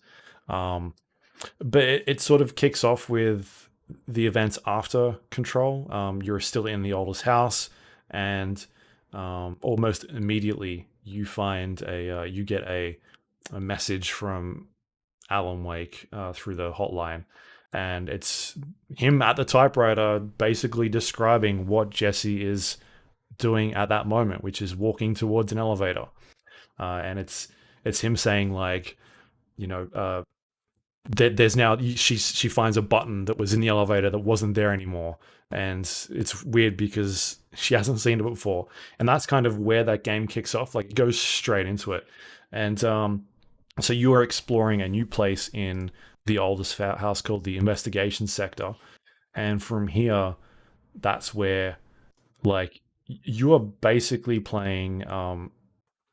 It's not an Alan Wake game, but it may as well be a like an addition to that game. Like this is an Alan Wake DLC. At the end of the day, it's not like a little like they're throwing bits and pieces in there. Like the whole thing is about what happened to Alan Wake and what's going on, and you are reading about characters in that universe and what happened to them, his wife and things like that, and what they've been going through for the last 10 years. There are you know, other characters. I don't want to mention like exactly what happens, but there's a lot going on here. Like if you are a giant fan of, or if you liked Alan Wake and you understand a lot of that game, then this is the thing you've been hanging out for in terms of like when are they going to do more Alan Wake stuff, because this is entirely what it is. It's filling in the last 10 years of what happened and what he's been doing and all the weird shit that's going on in this world. And I feel like a really good refresher of that game would be to go onto YouTube and watch a fucking Alan Wake recap, like a 5-minute recap. Who fucking needs to? You just spend like the last fucking 45 minutes taking us through. I think what I like is that at one point you said to make a long story short, and I'm like, this is the short version? Motherfucker. There's a lot of stuff that happens in the game. Weird shit. I'm not going to talk because Luke definitely loves Alan Wake. You tried to vote that was fucking. You tried to vote that was Game of the Year over Red Dead. I remember. I don't think that was your pitch. You fucking 100% did. You absolutely did. You're fucking high for Alan Wake. No. Yeah, 100%. Yeah. So yeah, this is like it's absolutely it's Alan Wake. It's not an Alan Wake sequel, but it's like an extra juicy bit of content where there's filling in so much details about that world and what's happened. There's also a lot of side like stuff that's not involved in that universe. So there's a few like altered items and things like that you sort of investigate in there. It's probably about 6 hours, 5 hours all up, the amount of content. There's a lot of like added like these arcade machines that they give you, and they add in like horde modes. You can also go replay bosses that you've fought before and do that stuff again. So they're sort of like putting a couple of extra things in there where you can go back and do some more replayability and own some more items and that sort of thing, which is cool. There's also some and this isn't actually part of the update. It's going to be a free update, but a bunch of the stuff that I complained about in my last review for the Foundation DLC, they've fixed, which is good. One of them being that the boss fights were still ridiculous with their checkpointing. They've put checkpoints into the boss fights now, so that is really forgiving. Yay! They've also, and I never experienced this because I wasn't bad at video games, but they moved a bunch of the checkpoints closer to boss fights, and I know that's something that you complained about. I'm thinking the one that comes to mind is the anchor fight. You remember that one? I think that's Yes. probably one that they've moved closer to the checkpoint. Cool. Sorry, the actual like control points, they've moved them closer, but I think they've also put Right. checkpoints into the boss fights as well to make things a bit Cool. easier.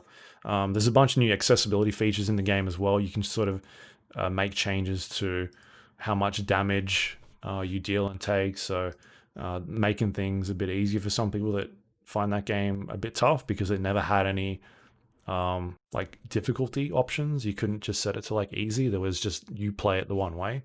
So that's really good. And yeah, in terms of the gameplay, like they lean very heavily. This is a dark game. It is like Alan Wake was all about the dark presence and you using a flashlight to get rid of the presence, and you're always in, not always, but for the most part, it was at nighttime, that game, right?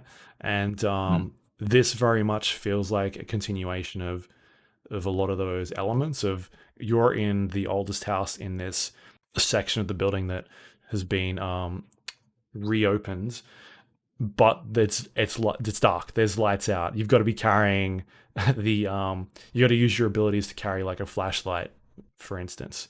Well, not an actual, but like a type of flashlight, and you find bits of the dark presence, and you've got to try and use the flashlight on it, and that'll clear open hallways for you and things like that. So they're taking those elements from Alan Wake and putting them in to this game as well. So there's cool things like that. I think that the actual environments are pretty ordinary. Like and I don't know if this is a design decision because of the nature of Alan Wake and also Control having these elements, recurring themes of like mirrors and that sort of stuff. But there are some areas in that game where you feel like, or you go in there and you're like, I've been in this area before. Like it's on the other side of the building, but now they've kind of mirrored it again. So I don't know if that's just bad level design or if it's just the theme they're going for in this game, because there is a lot of mirror imagery in this DLC. But at the same time, the actual aesthetic of the areas are very, very similar to the original game. And so it just kind of feels like you're in more of the same. At least the Foundation had some little bit of difference in it. It was going for some reds and browns and that sort of thing.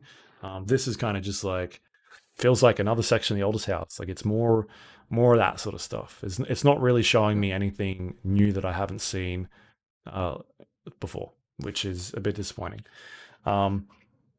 There's a new weapon called the Surge Gun. It's kind of like a grenade launcher. It sticks to things and it can explode. You can upgrade it and add different types of attachments in there. There is a couple of new abilities in there. One of the ones that I haven't got yet because I wasn't paying attention and I was spending my points elsewhere was the launch ability. You can now grab 3 objects at once and fucking peg it at people. So I don't know what that ends up looking like, but I'm trying to. It's like 8 points, which is quite a lot. I'm like halfway through getting that at this stage. But yeah, they're kind of like the things that stand out for me in terms of a lot of the big changes that I can see in there. But for the most part, it's all about the story. Like if that's a world that you're interested in, I think that it absolutely pays off. There's obviously a lot of weird shit's happening there. Like if you don't really know the in-depth details about Alan Wake's story, I think it still works, but there's a ton of fan service in this game. Like it just keeps going. There is just so much happening. Like you just, someone like me who knows a lot of that story inside and out, like they just keep referring to certain things and your mind is trying to figure out like where this thing's going. And I think the actual payoff in terms of the story, if trying to think of something without spoiling it. But if you're invested in the Alan Wake series or the franchise, and you're trying to think about like where do they go next, I think you need to play it because it goes places, and they kind of tell you where this is all going. Um, we know that Remedy is working on something set in this universe, the Remedy Connected Universe. They put a statement out a couple of weeks ago, and we talked about it on here. But I think by the end of this game, you've got an idea of what they're working on. I'll put it that way. Like, Okay. I feel like you get a good idea of where they're going, or not even. Cool. You just kind of know what's going to be happening. That's where it goes. I'm not saying it's going to be I'm not going to say anymore. Fuck it. I'll go too far. But yeah, man, Right. I thought Right. this was awesome. This DLC, like it's it's not bringing much new in terms of gameplay and all that sort of stuff, but in terms of the world building, what it's doing by connecting these two games, or even 3 games if you look at Quantum Break. Yeah, it's nuts, man. Like, this is the kind of storytelling that I want out of games for these types of things. Like, I still think Remedy does storytelling that you don't see anywhere else. Like, you don't see this type of stuff in AAA games. It's just because it's too fucking weird. Except for maybe Kojima stuff. Like, that's the one place where I'm like, yeah, that's pretty fucking bonkers. You don't think Remedy makes AAA games? Aren't they AAA? They No, I see you don't see this in other like... AAA games. Other, right. I thought you said AAA. Just, Yeah. Okay.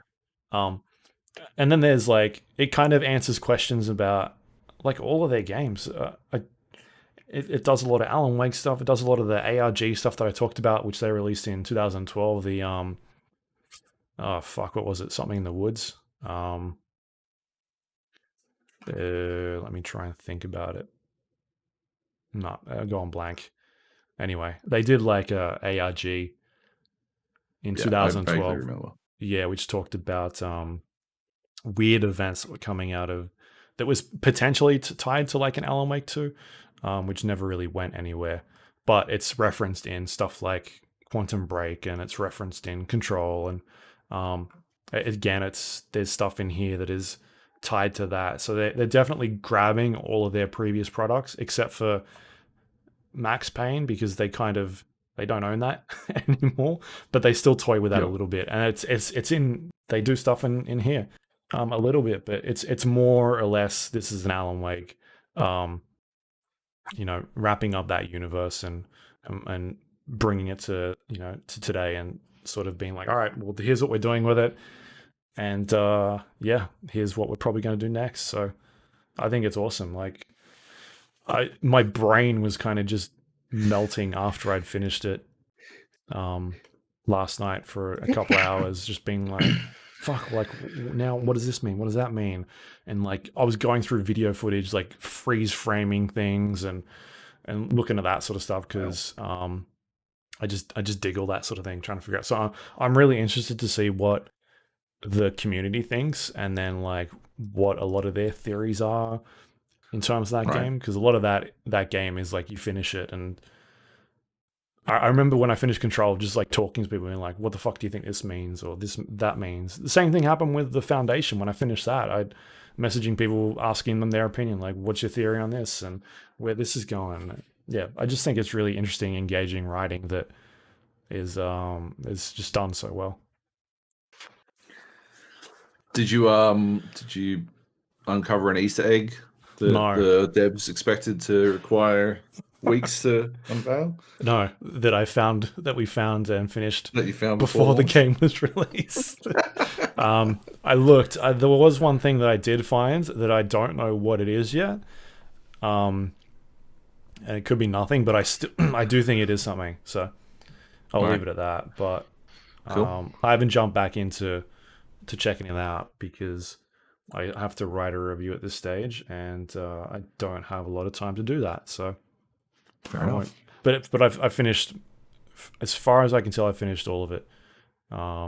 There's maybe one side thing that I need to do. So yeah, it's cool, man. I like that game a lot. It's a lot of fun. It's not as hard as the last game. The last lot of DLC kind of took me took me a while to get back into the rhythm of it. Like it just kind of felt like that game threw you in the deep end. Yeah. Whereas this time around, it felt a lot more forgiving. Like they toned that difficulty down a little bit. Like, oh, it's a refresher game. Like, you know, that's the trouble with those types of games. You jump back in and they kind of expect you to remember. Like, hey, remember this game you played 5 months ago? Fuck you. Yeah.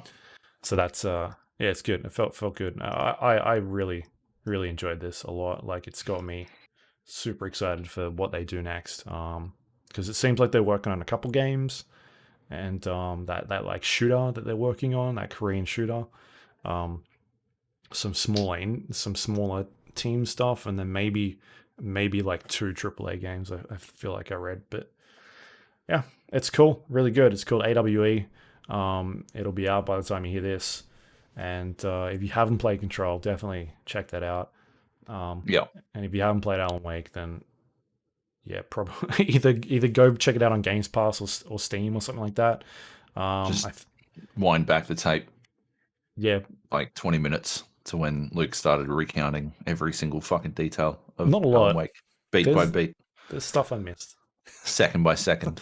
Yeah, there's stuff I skipped. I didn't go into much detail of the time when he hops on a helicopter around scene 45.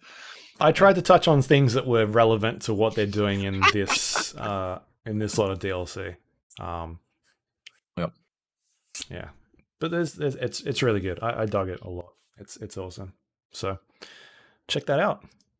Good stuff. Nice. You never jumped in to check out the Foundation, right? No, I was saying this the other day. I don't know if I said it on the podcast, but my plan is to get a 30 series graphics card. Yeah. Which might be sooner rather than later. And then, play Control with RTX on. Like play through the DLCs with RTX on. To like, see the RTX technology in all its glory, because I can't really think of any other games that really utilize it that way. So yeah, that's my plan. I kept walking up to windows, like in the motel, being like, there's a table outside. Like, what is that? Is it like, what's going on over there? And then I realized it was a reflection from stuff behind me. I kept doing that. But yeah, that game, it runs so well now. Like I've got everything on for the RTX options, all the reflections and shadows and lighting, and the DLSS, man. That technology is so good, because I'm running it at about 90 frames with all those RTX features on, all the ray tracing stuff. So yeah, man, that I struggled to run that game with all that stuff on when it first launched. That's how far that technology has come. It's nuts. It's so good. Yeah. So and with the new graphics cards, the 30 series, if they're saying that what they're capable of, which is 50% more power, then that's awesome. It's gonna look sick. You just have to spend $3,000 to buy one. That's the only problem. That is the trick. Yeah. Yep. Anyway, cool. Maybe we'll do like some spoiler stuff once you finish it. Good idea. People's brains. Yep. All right. One more game. PGA Tour 2K21 has been released. This is from the developers of the Golf Club, who made some very successful golf games, but it's now being brought under the 2K banner, and they're probably going to be annualizing this as well. I think the Golf Club was coming out pretty much every year anyway at that stage, or at least every 15 months type thing, pretty regularly, and had a pretty good following, because there aren't a lot of golf games out there to sort of pick up and play. I don't even remember the last time we talked about a golf game on here. We were definitely playing golf games at one stage, and it might have been the Golf Club, because I know we were playing them before and after podcasts at one point. But that was not the Golf Club. It was definitely something. Yeah, that was Heath was still on the podcast back then. Yeah, it was fucking ages ago. It's like 6 years ago. Yeah. Yeah. Anyway. Anyway, I heard really good things about this game. So 2K sent us over some copies, which is very nice of them. And you and I have been playing a bunch with. I've been playing a bunch by myself, but also been jumping in with some other listeners who have picked up the game, and we've been playing with them, right? As well. Yeah. Yep. I don't like it. You don't like it because you keep No. losing now? That's what's going on. We're gonna have to break this down because yeah, as always, every great review requires self-reflection. And upon self-reflection, I have come to full terms with the fact that I'm not very good at this game. Yeah. I don't know if not very good's the right word. Go on, cunt. Let's fucking hear it. All right. No. Okay. Let me fucking. All right. So that game. So we played a game, a 4-stack. We had a 4-stack. It was you, Drew, Heath, and me. Yeah. Okay. And for the first 7 holes, it was pretty close. Maybe first 6 holes. It was pretty close. Right. And then I got worse. Drew barely held on to steady ground, and you and Heath streaked out into the lead and gained an insurmountable lead. Yep. That I was obviously never going to catch, but yeah. Right. So I want to break down what happened there, what I think happened there, right? Golf is a game of concentration, right? Obviously, it's a game where concentration is everything. Yep. Let's put aside the fact that for whatever reason, every single time I putt, I honest to God think this is the game's fault, but I will cop to the idea that it might be my fault. Yep. I think it's the game's fault, right? Honest to God, I think it is because I have done the fucking calibration, right? You go into the driving range and you calibrate 10 shots, right? And so my shots are my swing is calibrated, right? But every single time I fucking putt, and even when I'm looking at the putter, I drag down and drag back up again, and it is 3 millimeters to the fucking right of the line, and it's dead straight, but 3 millimeters to the right of the fucking line every single fucking time, right? I think the game has calibrated my putter incorrectly, and I think I need to go back in and somehow calibrate it so that it's a fucking straight up and down line, right? And the putter is this is dead serious. This is not like a goof. It is a dead straight line that is off to the right. And so every time I fucking miss, and you can see it when we play, I miss to the fucking right because that's how the putting works. It's well, I guess he wanted to hit it the fucking right. Right? But I didn't. It's a dead straight line. And when I swing the fucking club, the only reason I ever fucking go left or right, usually left, is because I'm too fast, right? I don't have the timing on the fucking backswing and downswing or whatever the fuck, right? I do not have that timing. That's fine. That's actual, I need to be better, right? But as I demonstrated through the fucking first 6 holes of that fucking game we played together, right? I'm actually able to fucking compensate for that shit, right? I think I played golf back in high school. That's apart from driving ranges, I've been to a lot of driving ranges, but the only time I actually played golf was back in high school, which is, good Lord, 20 years ago. But anyway, but even then, right, I could tell, right, when I hit it, it doesn't matter what I do, I tend to hit it across my body, right? That's just what I do. That's how I play golf, apparently. So if I'm aiming in real golf, or when I was aiming in real golf, I would aim, or when I'm aiming on the driving range, when we're trying to hit a fucking golf cart that's driving around, right? I aim so that I adjust so that I'm probably going to hit across my body. It's not that big a deal. Like that in itself isn't that big a deal. Obviously, ideally, in an ideal world, I'd hit the fucking ball straight, right? But I can compensate.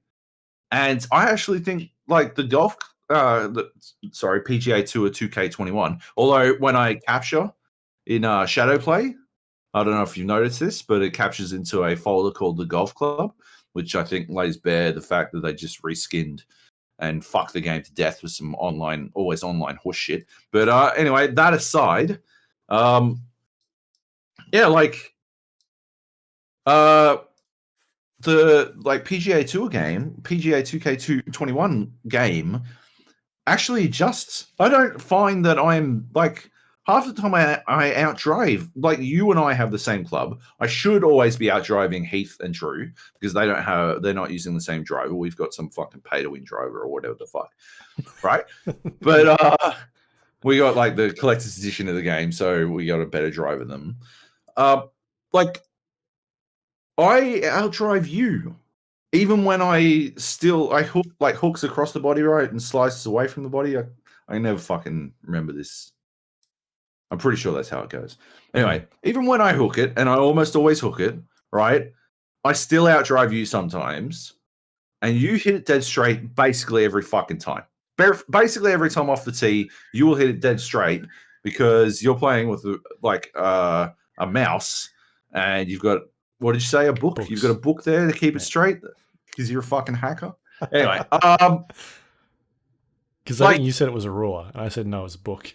It's true. 2 books. Because the ruler was the old trick that you do for Tiger Woods or whatever the PGA Tour game was back on PC. I can't remember, like 2K or 2001 or whatever.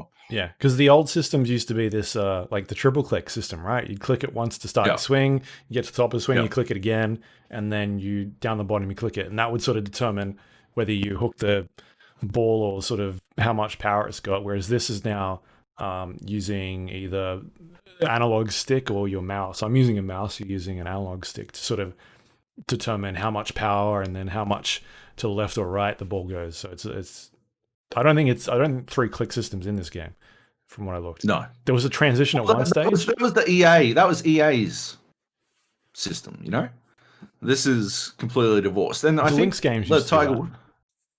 Oh, did they? Yeah, the old Lynx games. Yeah. But the Tiger Woods games transitioned away and onto the thumbstick. Yeah. Fucking ages ago.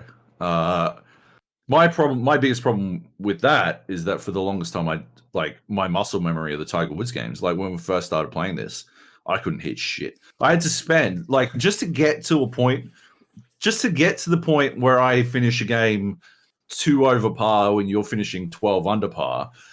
Just to get to that point, just to get to a point where I'm not finishing 12 over par, I spent like fucking 20 minutes at the driving range trying to get my fucking timing in, right? But this brings me back to my fucking broader point, right? I think it's the game's fault, right? For 6 holes, I stay neck and neck with you guys, and then, right, being Captain fucking ADHD that I am, hey? Mind games. My problem is, right, you'll notice, right, I stay neck and neck, right, while the bants are flying, while we're all fucking having a good time and fucking giving each other shit, right? Yeah. Bants are flying, it's all neck and neck. And then as soon as we run out of shit to talk, right, we're like, well, the only stuff I've got left is hurtful stuff. And I probably don't want to go nuclear at this point. So I'm probably unless I'm going to repeat myself, I'm probably not going to say anything anymore. Right.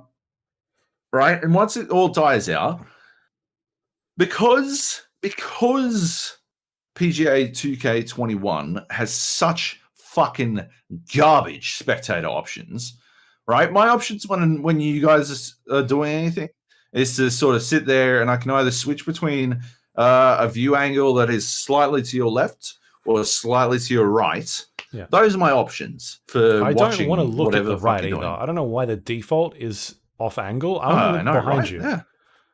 Yeah. Right. So because my because my options for spectating are fucking shit, right? Maybe I can see if you change clubs. That's it. Oh, and I can see if you practice swing. By the way, constantly. everyone, right? There's a golf club across the fucking road from where I live, cunts, and I should be allowed to fucking practice swing as much as I fucking like, right? Nobody, when you're playing real golf, goes, "Oh, you do it on practice swing."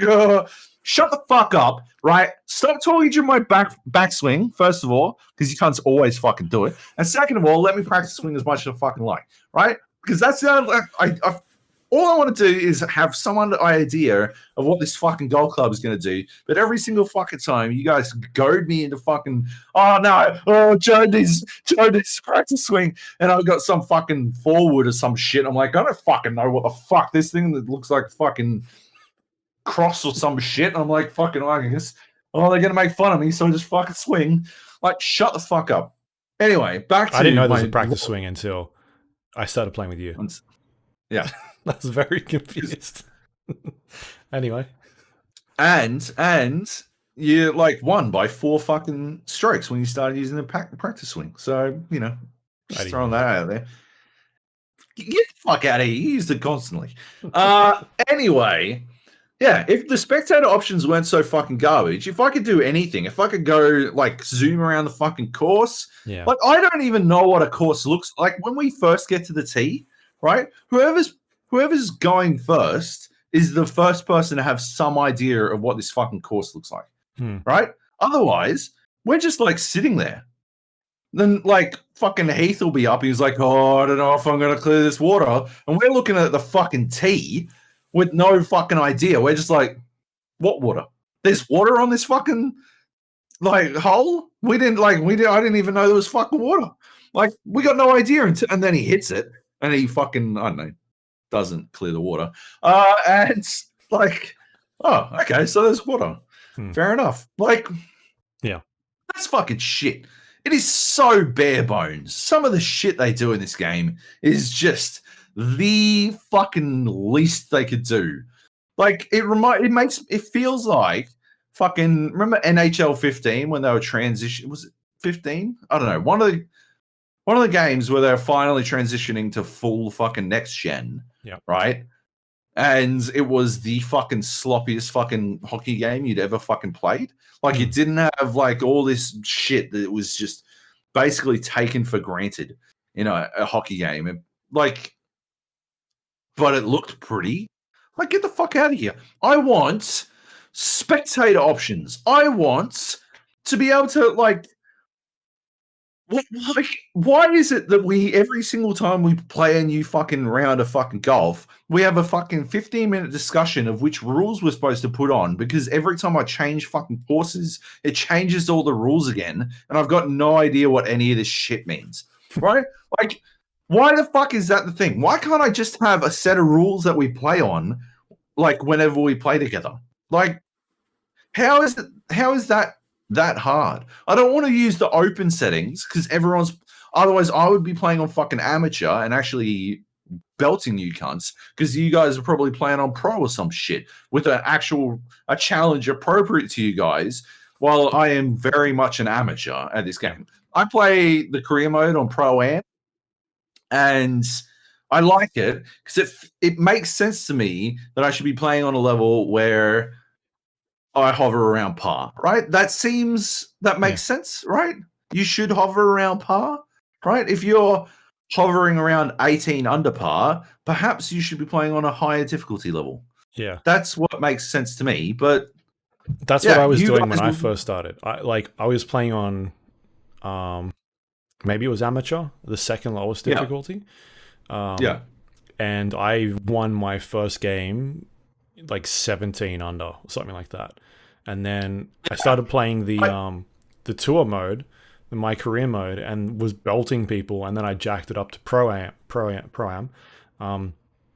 Now I'm hovering around like 6 under, 7 under, but still kind of winning games or coming second. So it feels like I'm a good spot at this stage. I don't know. Maybe I need to jack it up again. Maybe. Because I went the reverse. I went through the fucking the tutorials. Like the game starts off with like a basic tutorial. I'm like, all right, and like my first swing, like just straight belted it. I'm like, cool.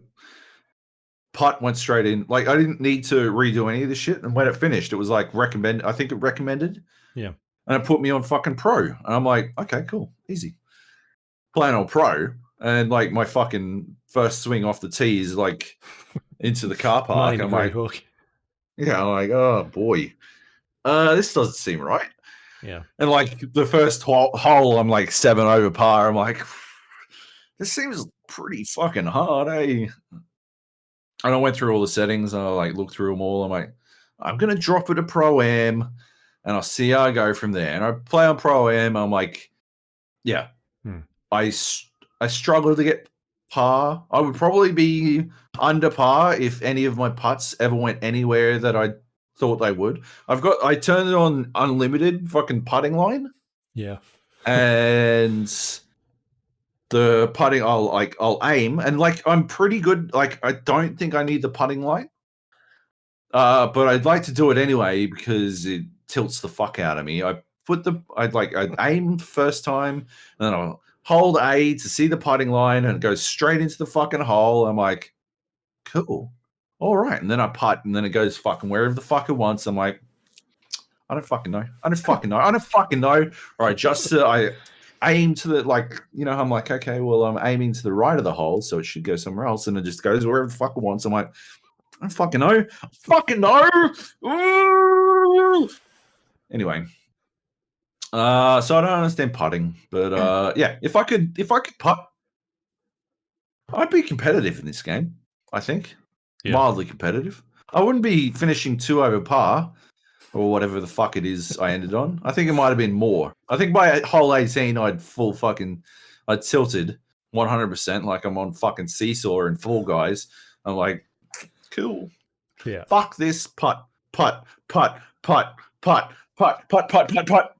18 over par. Fuck it. I don't give a fuck. Fuck. Is this why Heath chips everything? Oh, 100%. Because when he started chipping and we got it in, I was like, I've never gotten a chip in. I've played like 15 hours of this game. I've never chipped a fucking ball anywhere near a hole. It's usually like 10 feet too short or like it goes over. He's like first chip straight in. I'm like, what the fuck? Like, how can I learn? We used to, when we played PGA, we played a lot of PGA. We used to fucking chip all the time. It was like the fucking... It started out style points, and then, like, at some point, right, it flipped around, and putting a ball in became style. You'd like, if you wanted to like really flex on Heath, you'd putt the ball in, because we got to a point where like chipping was basically a guarantee. Like, it was far harder for us to putt a ball in than it was to chip. And so, yeah, we'd just chip all the time. And yeah, anytime we wanted to really fucking tilt the other guy, we would start chipping. We'd start putting just to fucking flex. I'm fucking 4 strokes ahead. Hey, so I'm going to putt this one in, and it'll like come fucking 2 millimeters short of the fucking hole. And you'd be like, I don't give a fuck. Tap it in, and he'd chip it in so he could catch up. And that's how it fucking went. Speaking of Tiger Woods PGA, what the fuck is the point of the career mode in this? This is just an opportunity to play a bunch of fucking golf. That sounds super cynical, but remember in Tiger Woods PGA when you'd play the career mode and you level up and you'd fucking like power up your character and you'd fucking, I'm going to add some fucking stats. Strength to my fucking, drive strength or something. Or like, now I putt better or some shit. Yeah, that doesn't exist in this. This is some bare bones shit. Your character, the only difference between my character and your character is that your character is dressed like a fucking idiot, and my character looks like he probably puts drugs in girls' drinks. Like, that's the only difference between the two characters, right? I'm definitely going to change my dude's motif because he does make me uncomfortable. I've got some good ones that I've made since we've last played. Right. But yeah, like, what's the fucking point of the career? Yeah, so I think the commentary about. Like, I do think the commentary is fucking phenomenal. Yeah, I love it. I love it. I hate it when I'm playing multiplayer and they never shut the fuck up. But I love it when I'm playing single player And yeah, they say some fucking wild shit. They, especially like in that first game when I was playing like absolute garbage, they're like talking about like, let's go watch someone else and shit. I'm like, I like this. I mean, I prefer for you to not be saying it right now, but like, I can hear you. Rip me up. Like, this is fucking funny. No, that was pretty entertaining. Like giving you? I think you were saying this when we were playing. They were giving you shit about you. You weren't gonna hit the ball into the hole anyway during a putt. Like they were that confident you would miss. That was, I think Drew was conveying that particular. That was not helpful in the middle of my putt either. But they're like, oh, he's never gonna make this putt. They were right. I didn't. Anyway. No. Like I like the commentary. I do not want to know during multiplayer. I wish it was off by default whenever you enter the multiplayer. I don't know why it turns on in multiplayer, but mine doesn't. I've got mine off permanently. Oh no, I would like it. I would like for it to turn itself off in multiplayer. Okay. So I don't have to turn it back on when I go to single player. Not that I play that much single player because it feels pointless. What's the fucking point? Right? And getting kicked out of a game because of a network error. What the fuck is the point of that? It's a single player fucking golf game. I should be able to play this on my own. Like I should be able to take a laptop down to a fucking golf course and not have to fucking connect to fucking the 4G network just to be able to play a fucking golf game, right? Like it's ridiculous that it's always on. For what? To protect 2K's precious fucking currency? Like that you use to buy some garbage that nobody gives a fuck about? Get the fuck out of here. Like it doesn't even have the excuse of the basketball excuse of, oh, well, but you'd be able to spend infinite VC to level up your character to full stats or some shit. Yeah. Not that matters in any way whatsoever, but it's pretty fucking annoying that I'm stuck. Here it's all cosmetic not being able items, to play. right? And you can buy golf clubs, I guess. I guess you can, yeah. But like most of them like worse or better or whatever. Yeah, it's not like here's the overpowered golf club. They've all got like negative and positive stats depending on what you got. Like this one drives further, but the stability is harder and that sort of thing. Like the forgiveness on it. Like I've been playing a bunch of the career mode. It's really good podcasting game for me because I can switch the commentary off, which I've done, all that sort of stuff. It's great for that. And the quickness of the games, man, they roll through. I like that it's got a fast forward button. That's brilliant. It's so good. I don't have to watch balls that are going nowhere near the hole, or if there's something that's going towards the hole that I think is going to be a good shot, like I'll watch that. But for the most part, I can just fire up a podcast and I can play like 3 rounds really quickly. Within like 15 minutes, I can get pretty much a hole done. So that stuff's really good. There's all these problems you're bringing up, but at the same time, I'm still having fun with it. Like I'm still enjoying playing it and working through all that sort of stuff. I'm definitely getting better at it because, like I said, I started on the amateur one and got 17 under.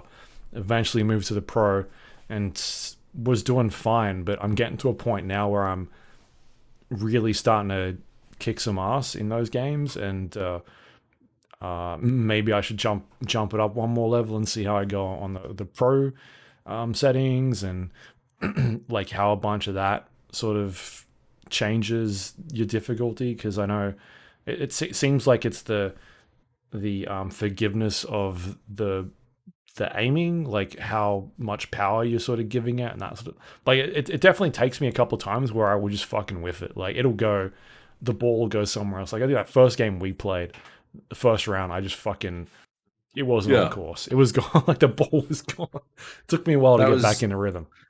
That was pool shark bullshit. You were playing like shit just to lure us into a false. The dude who sinks the wrong ball and is like, I'm sorry, I hit the wrong thing. Exactly. And then you're like, oh fucking, let's have a bet, $200. And I'm like, oh, okay, sure thing. I don't know what I'm doing. And then I bring my own fucking pool stick out, and it's just over at that stage. Yeah, you like slot it together and you're like, oh god, it breaks. Why would? Oh my god, we're in so much trouble. Yeah. Yeah. I don't know. It's a fun little like bullshit, like talking shit multiplayer game. But like we're having fun. Yeah, All I can think of is if this game was so much like if it it's was very light. even Yeah. a little bit as good as fucking Tiger Woods was, we would be having so much more fun. Hmm. Like we would be like there'd be so much more to get out of the game if it was as good as that game that I played 19 years or 20 years ago, Tiger Woods 2001. Right. You know, like it's just yeah, bananas, right? Like I just feel like it's so much further back than it should be. And I wonder if that's And because this is the first sort of iteration. We're sort of in between gens, and maybe they're working on something else that'll come later down the line. Because I think as a golf game, there's like it's solid golf. There's the bits and pieces around it, like you're talking about, like the career mode that feels a bit light, and but then you got other aspects, and there's a course designer, and you can make your own courses, and that stuff is really cool. And like you can share them out to other people, and you can go on to the course designer sort of library and find what other people have made and grab them, see what I think it's like what's hot or something like that. Sort of filter in different courses, and like there seems to be a bunch of different courses in the game, which is cool. I yeah, played ones where I'm just on a fucking cliff and, and there's water all around and that sort of stuff. So yeah, like I said, I think it's very light in terms of what it gives you to offer, but I'm still having fun just smashing a few holes.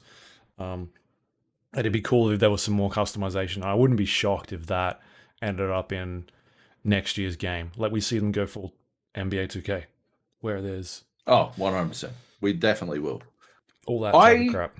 Don't know if I really enjoy playing with you guys. Hmm. I do not like losing. But I wonder if I've that's never just because we didn't enjoyed- change some of the settings. I've never enjoyed losing, right? But no, I think I'm always going to lose as long as the spectator options are as shit as they are because I get fucking bored. Like eventually, over 18 holes, I just get fucking Yeah. bored. And as long as as long as I'm fucking locked in, I can keep up or be a little bit behind you guys, right? Like I am unequivocally not as good at the game as you guys are, right? But I can stay under par. I can usually birdie every other hole. Yeah. And yeah, I'll finish the game maybe 6 under or something like that. I'll probably like bogey something because I'll try something dumb. But like as soon as like my attention slips, it's over, man. But there's like, no reason it's fucking why over. we can't play that and we're using different controller settings. I don't see why that would be an issue, or even playing that with a handicap or like that, but that's beside the fucking point, man. Like my point is like if I could watch what you guys are doing, if I could stay engaged with the game more, that would be better. And I don't understand why the game doesn't have actual fucking like it's almost like it would be better to play the game in remote play together, except for the fact that you or like whoever was playing across the fucking ocean would definitely have fucked timing. Yeah, wouldn't like outside of that, right? But at least then you could still watch how other people are playing. You could see what they're doing and all that kind of stuff. But I don't like that. I prefer not to. Like, if I go first, I don't want you guys to know where I'm hitting the ball, how much power I'm doing, how much spin I'm doing. Because I think that just gives you an advantage then of like, oh, his ball went a bit too far. Maybe I got to draw it back a little bit. Totally. I 100% agree. That's totally fair.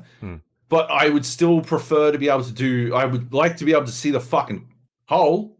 I'd like to be able to see what's 100 meters away from the fucking tee. The amount of times I've pressed M on the game to bring up a map and it's brought up the menu. How nice would that be? Yeah. Yeah.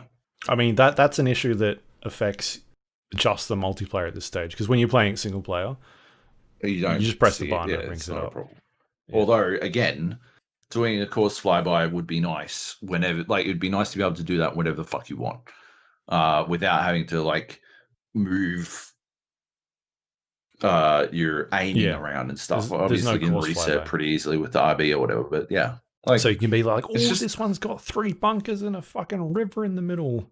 yeah, But can't wait to instead, visit all those bunkers.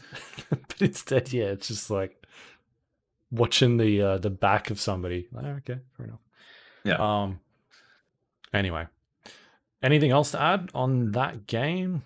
I think you're a bit more No. down on it than I am. I've been having fun. Like, there's Oh, definitely obviously. issues, Yeah. but I critically, there's have fun in spite of it.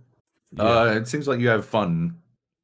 It facilitates fun for you. I have fun despite its many failings in my eyes. What I can I absolutely see think all these are problems, failings. but I'm still having Yeah. fun as a golf game. Yeah. Like, it's doing the things I needed to do. It's hitting those Yeah.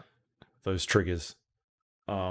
Yep. There's a lot of stuff on there, and maybe it's because I haven't hit those courses yet. Like, there was 1 or 2 courses that I jumped in where I'm like, oh, this is a bit harder. But things like hooking your shots and trying to get them around trees and that sort of thing, like, I haven't had to deal with any of that stuff yet.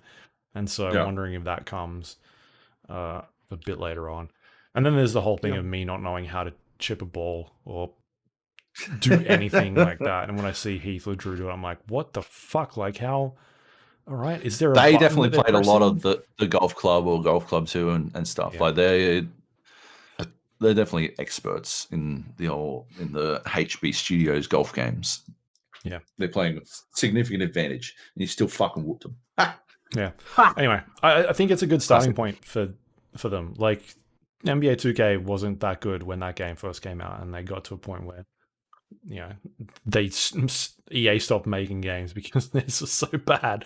So hopefully, I mean, they get to a stage, but I think it's a good starting off point for them. So yeah, PGA Tour 2K21 out now. Surprisingly, I've seen a lot of people playing this game. It seems to have gotten its hooks in a bunch of people, which is pretty cool. All right. Okay, we got some news here. I guess we'll do a bit of an update for the Apple versus Epic stuff that's happening. Sure. Where were we at last week? I don't remember. It, like, shit was just going all over the place. Obviously, they'd sued Apple. Epic had sued Apple and Google with like a restraining order or something. Yeah.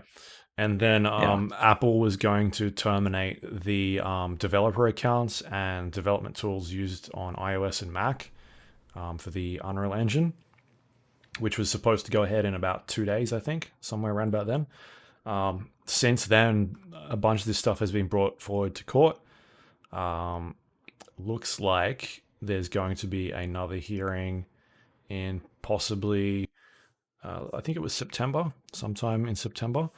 But at this stage, because I watched a little bit of it because it was on for whatever reason, and the judge seemed very lenient towards Epic in terms of Apple wanting to remove the development tools. Like, that seemed like a big no from the judge. Like, she was not impressed by that at all. But in terms of what was happening with Fortnite, Apple was trying to push forward that we have terms of agreement, and basically Epic is the one that's causing the problems here. Like, they're the reason why this has been removed. They're instigating this, not us. Like, we have our terms. If you want to be on our platform, this is it.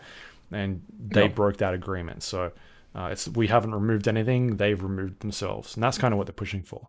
And so at this stage, it looks like this next update for Fortnite is going to kill. It's going to be killed on the Apple iOS platform, because I don't think there's no injunction or anything that's kind of put a hold on that. The only thing that they've kind of gone after at this point is the development stuff, the Unreal Engine. It doesn't look like the judge is happy with that for this part. Did you kind of read up on much of this, or? Only like about as much as you've said already. I mean, like it's a pretty measured response. They come back and they're not insisting on Apple returning Epic to its platform, but they are insisting that Apple doesn't deplatform everyone who's using the Unreal Engine, and that's like at the very least, that seems fucking fair. Like to go any further would be quite drastic. But yeah, Microsoft also came out, I guess, and in support of Epic. Obviously, because they're having problems with Apple as well at this stage, because they want to have their own platform with cloud-based solutions, which isn't happening on iOS. So they put their back into Epic as well. Yeah, I wonder how Microsoft would feel if Epic were to circumvent the Xbox store for Fortnite purchases. I wonder how they would feel then, if they would still be backing Epic. If you could suddenly purchase V-Bucks and have those V-Bucks get into your Xbox Live accounts. Can you? I don't think you can. I haven't looked. Well, no, I'm not about to buy a bunch of V-Bucks, but yeah, I don't think that's possible. So yeah, I don't know. I think that'd be an interesting twist on the situation. But yeah, right. Hard to say. So I'm sure we'll keep talking about this as stuff comes out, but yeah, this is going to be, it looks like a long process unless they settle on something. But even then, it seems like Epic is in this for the long haul at this stage. Yep. Next up, we have the Call of Duty Black Ops Cold War reveal, which happened today, in game in Warzone. Have you had a look at any of this footage yet? As sort of what happened in game, at least, or I can at least describe. No, I haven't seen what happened in game or anything. I just watched the reveal trailer, and that's about it. Yeah, I didn't see what was happening in game. So in game, you could jump into a game of Warzone, and the actual UI was sort of a bit different. It said, like, Warzone event. There was a bunch of redacted marks in the UI that was happening. You'd get into a game. The plane intro was different. It was a different looking plane. Looks like to be updated a little bit. The front, it comes in and says like Verdansk, and it's got like the time and all that sort of stuff. All of that was redacted. You jump out of the plane. All the locations on the map were redacted, including the sort of like the effect they do where you're jumping out of the plane and you can see the big bubble, like text bubbles above the locations. They were all redacted. And then you get into the map and you had these special tasks you needed to complete. And that involved like a series of different things you could go into. And I believe once you completed them, you got a blueprint for a weapon. And then eventually the circle would close into the stadium, and there was a bunch of like videos that were popping up during the game, like the screen was going all shaky and Russian text was popping up. And so yeah, basically the end part was it was forcing players into the stadium, and then when you got to the stadium at that specific time, the trailer kicked in, the whole screen sort of went black, and then the trailer popped up and started playing. So I thought it was done really well. Like there was a lot of changes in there.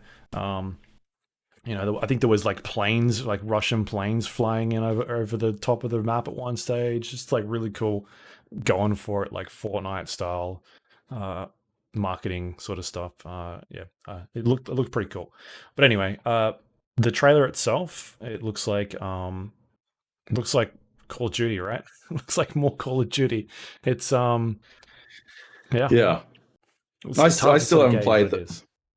I still haven't played the single player of Modern Warfare. I played the first level and I'm like, I don't give a fuck about this. So I just noped out. Yeah, I don't know. It looks like more Call of Duty, I guess. I mean, yeah, they're going to meld it with Warzone. We don't really super know how, but we still don't really know how. I guess we find out soon, right? They're doing a multiplayer reveal at some stage, next couple of weeks. But that might just even be multiplayer and not battle royale. So, yep. I don't really know. November 13th is the release, so that's it's a good new console generation window. A couple of days Yeah. before Cyberpunk at this point. Mhm. But yeah, I don't know. Looks all right. I'm interested to see what happens with Warzone, how they fold all that into it, because Warzone's doing extremely well for them at this stage. It's still got a good player count. It's a lot of good changes. So yeah, be interesting to see what happens with that game. Yeah. Next up, we got PlayStation have launched a pre-order website in the US for the PlayStation 5. It's sort of like a lottery system where you put in your PSN details onto a page, you submit them, and then I guess once they reveal the price or how much this thing's going to cost, they'll be sending out emails to people where you can log into a website and purchase either a PlayStation 5 console or a PlayStation 5 digital edition console. They're limiting it to one per PSN ID. And for the rest of the stuff, I think it's two. So if you want a controller, it's two controllers or two cameras or two charging stations, that sort of thing. So they're limiting all the purchases on that. And it will be a timed window. So once you get the thing that says you can now purchase this, you've only got a certain amount of time to do that before allocations have all been handed out, because they're saying it's going to be very limited stock. And I wouldn't be surprised if the stuff sells out. It seems like it's going to be a hot ticket. So they're preparing for it. I don't know what this sort of means for retailers. Like maybe they're giving retailers a certain amount of stock. You'd think they were, but at the same time, they're trying to counter, I guess, people scalping this sort of stuff and selling it at a ridiculous price. So, I don't know, what's your sort of feelings on this? Obviously, this is US affected only at this stage. It could happen At this elsewhere, stage, yeah. But what are your thoughts? I'm not unfamiliar with the lottery system. Having bought some dumb fucking shoes before. I'm Star not a Wars fan of the shoes? lottery system because I've never fucking won. I've never, ever won in the lottery. I always wind up buying my shoes at an inflated price. But no, it does make sense. I thought they were ramping up production. So I don't know how many fucking PlayStations they expect to be selling, but it must be a couple. Maybe this is the new evolution of fucking pre-orders. Maybe this is how we see pre-orders from now on. Yeah. So we're going to be dumb lottery shit. I get a slight vibe of the old Cartman Land situation here, where people are like, oh, well, if it's a lottery, it must be going to sell out. I have to get into the lottery as soon as possible. So they're encouraging, suddenly people are pre-ordering as early as possible. But hey, maybe there are limited amounts. Maybe they will sell out. Maybe it's in your best interests to make your wife make a PSN account so that you can enter the lottery twice, Luke. Yeah. So make sure you get one. Even if you don't want a fucking PlayStation, even if you don't want two PlayStations, buy them and flip them. I have two PSN IDs. So ooh la la. Yeah, because I've got a US account and of course, an Australian account, which is really fucking frustrating. Don't get me started on the fact that you can't fucking do that stuff. It's ridiculous. It's pretty gross. So yeah, I don't know. That's going to be. we're still waiting for someone to pull the trigger. It's nearly September, and we don't have a price for any of these consoles yet, and they're supposed to be out in November. So it's pretty wild. We'll I feel like September has to be the cutoff, right? They can't go into October without a price. It's just no fucking 6 weeks way. before. That's ridiculous. They're like, we don't have a price. No. Maybe we see it tomorrow. Maybe Gamescom finally gives us the fucking prices. Maybe. I don't know. Yeah. I like, honestly, it's getting silly. It is getting silly. It's getting fucking silly. All right. Yeah. Next up, we've got the let's go Lord of the Rings game, Gollum. Oh yeah. Gollum game. What is this? Yeah.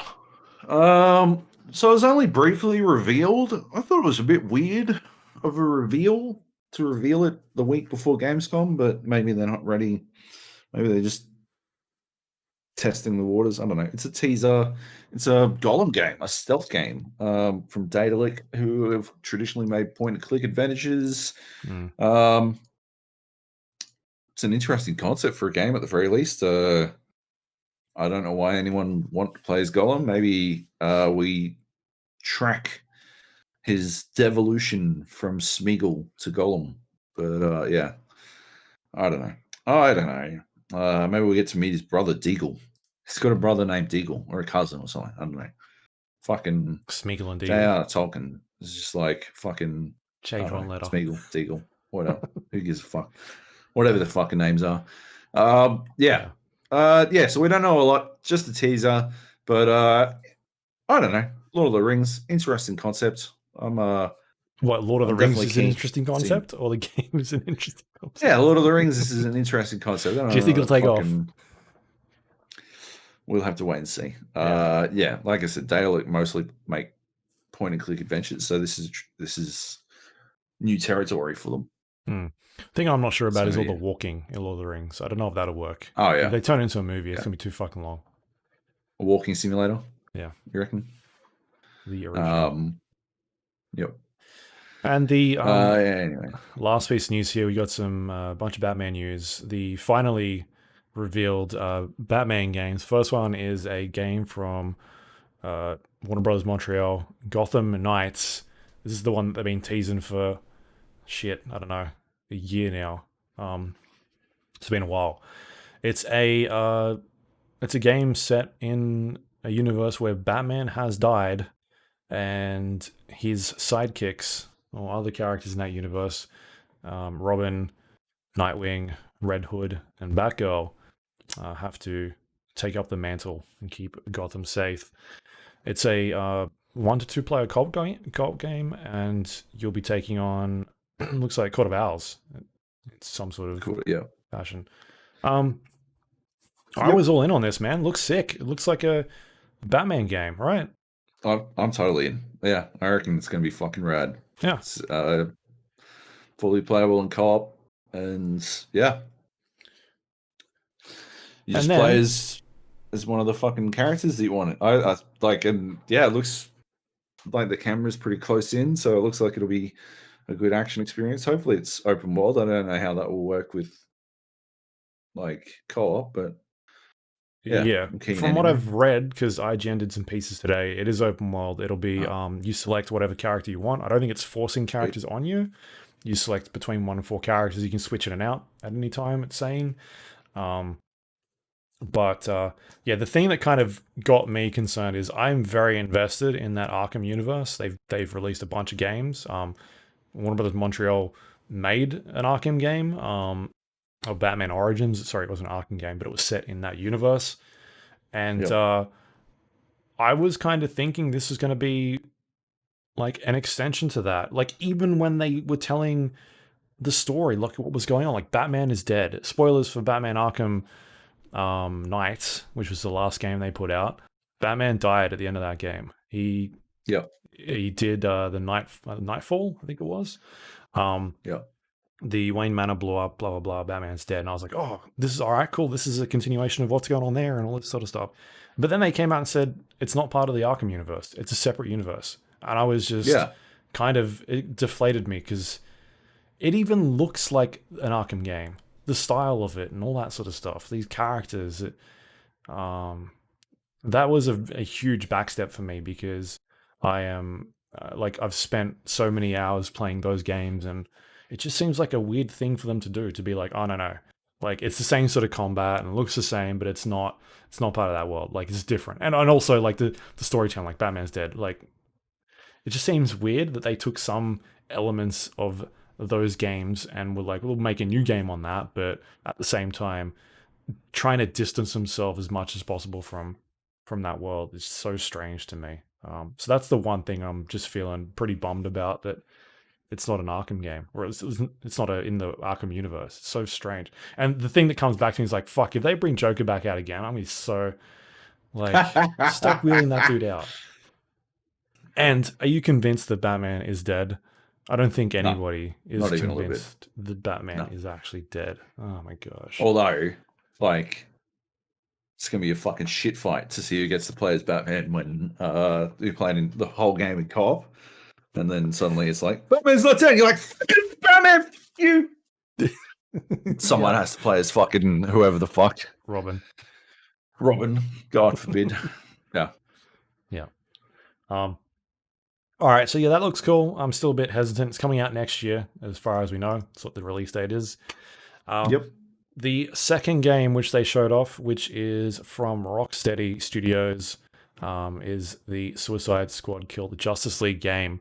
So this is a game that's been in development for quite a while. It was originally a Superman game. We were hearing a lot of rumors about Superman.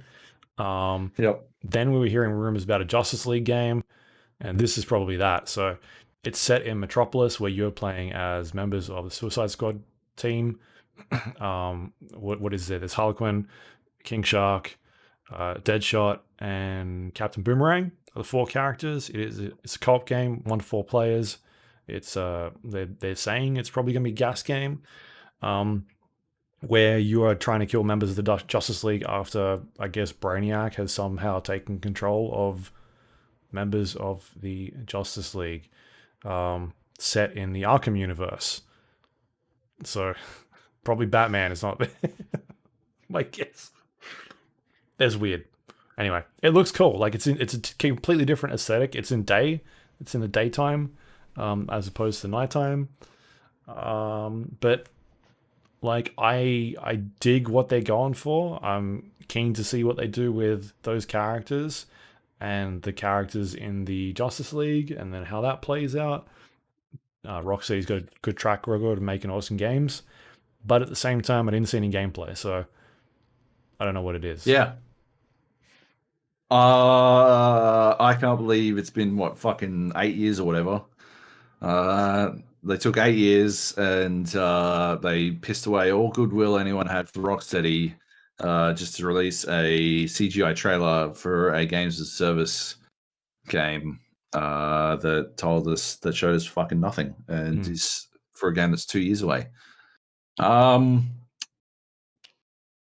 need to see fucking way more than what I've seen before I'm even a little bit interested in this shit. I got no interest at all at this point. If it's a games as a service game, then what I'm expecting is Avengers, and I don't want to play Avengers. I don't care if it is a DC version. I am pretty ride or die for DC, but even I'm not that fucking fangin' for the DC universe that I give a fuck about some sort of Suicide Squad spin-off. I don't know, nothing like the humor for this didn't land for me at all. The thing when they did with, I don't know, I watched it live. They had like Will Arnett talking to characters. That was awful. Oh my god, I did not like that. But at least he's going to be in the game, right? I think that's why he was there. He was fucking hard carrying. Yeah. Like, holy shit. He was doing a lot of work to carry that fucking entire segment. Anyway, like, cannot believe this game is 2 years away. I cannot believe that they revealed it the way they did. Rest of DC Fan Zone was pretty cool. I watched the Wonder Woman cast play like Mafia or like Werewolf. That because it was on before something. I don't know. Yeah. They cut into my time. Suicide. Yeah. I would have rather watched that again. I would have rather watch them play another game of that now that they all understood the fucking rules. Because I thought that was pretty fucking entertaining. Robin Wright was the villain. It was hilarious. And what else? The Suicide Squad cast reveal. I watched that. Or the roster reveal. Did you watch that? I saw it. Yeah. How is this going to be a 12-hour long movie? What is? I think it's going to be fucking 80 hours long. But holy shit! Wheeled out everyone. I'm in. I'm like, bring it on. It looks fucking amazing. Yeah. Some of the shit they've got going on. I'm in. And what else? The fucking Justice League Snyder Cut trailer was absolute wank. But I'm going to watch the 4-hour movie. 100%. Well, no. Yeah. Apparently, it's not going to be 4-hour movie. It's going to be 4 1 hour 1-hour things, chunks but or they said something. they'd cut it all together as well. I hope so. I don't want to watch a Yeah. fucking TV series, whatever it is. That sounds dumb. Anyway, yeah, there's some good stuff during that event. I feel like at this stage I'm more excited about Gotham Knights than I am Suicide Squad, but I am. I think 100%. Yeah. I've had more faith in what Rocksteady can do with that world. I just need to know what that game is. Like, I don't know what. Like, a CG trailer is not going to do anything for me in that world. Yeah, it seems like they spent a lot of time on that Superman game. They it was obviously going to be in Metropolis. They're using those assets and that what they've done in that world to put it into here and be like, all right, let's go with that. So yeah, we'll see what happens. What else do we? That's it. That's all of it. Do we have any questions? No, we don't. We need questions. Come on, people. That's good. Let's have questions. All right, we can wrap things up then. You can find us on iTunes, Android, Windows Store, Spotify, YouTube, all the places you get your podcast from. If you have a moment, please rate and review. The show helps other people find it. If you want to send us any questions, you can email us, thegapodcast@gmail.com, or you can go to our Discord page, thegapodcast.com/Discord. We've got a channel in there you can leave questions, or you can play video games, or talk about Call of Duty. There's a bunch of things going on there. Otherwise, there's like Call of Duty Warzone happening pretty frequently at night. I've seen people in there quite a bit. So you can go do that. Otherwise, you can find us on social media, facebook.com/GA podcast, twitter.com/GA podcast. You can go to our YouTube page, thegapodcast.com/YouTube. You can watch this video on the internet. I'll chuck some control footage up there for this week. I think I might have some PGA Tour 2K21. I think I recorded some of our gameplay for that, so I'll put that up there. Cool. So you can have a look at that one. And what else do we have? You can find our website, thegapodcast.com. It's got links to all things we talked about today on the show, including past episodes. You want to go check out maybe last week. We talked about some cool games. It was a big show last week. I think it was 4 hours, or 3 hours, 50 minutes. Pretty full on. Go us. And that is all thanks to our Patreon members. They help support the show. If you would like to do that as well, you can do so by going to patreon.com/GA podcast and become a member. It helps us pay the bills. So thank you to everyone that does that every month. We greatly appreciate it. We do. And you're the best. Have you got anything you'd like to pimp out this week? You got your articles went up, I saw. Yes. So you can go read my interview on Red Bull with Joe Seacott and Amos Hodge about the future of Warzone. Some of it's already come to pass. Was that futuristic, that close to the future? Mm-hmm. A preview of Rainbow Six Siege is up on OzGamers. There's another one on Red Bull. Mm-hmm. And you can go head to thegapodcast.com and you can read my review of Windbound, which should be up by the time you're listening to this. Cool. And like I said, I'll Twitch stream, but hopefully you're not making a video. I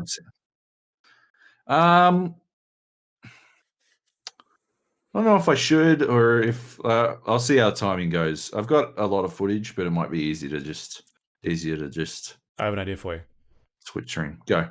You take your written article, dump it into Microsoft Sam, record that, just dump it over fucking 20 minutes of footage. Done. Easy clap. Yep. Even easier. What if I can train Microsoft Sam to sound like me? That would be even better. There's probably a way you can do that.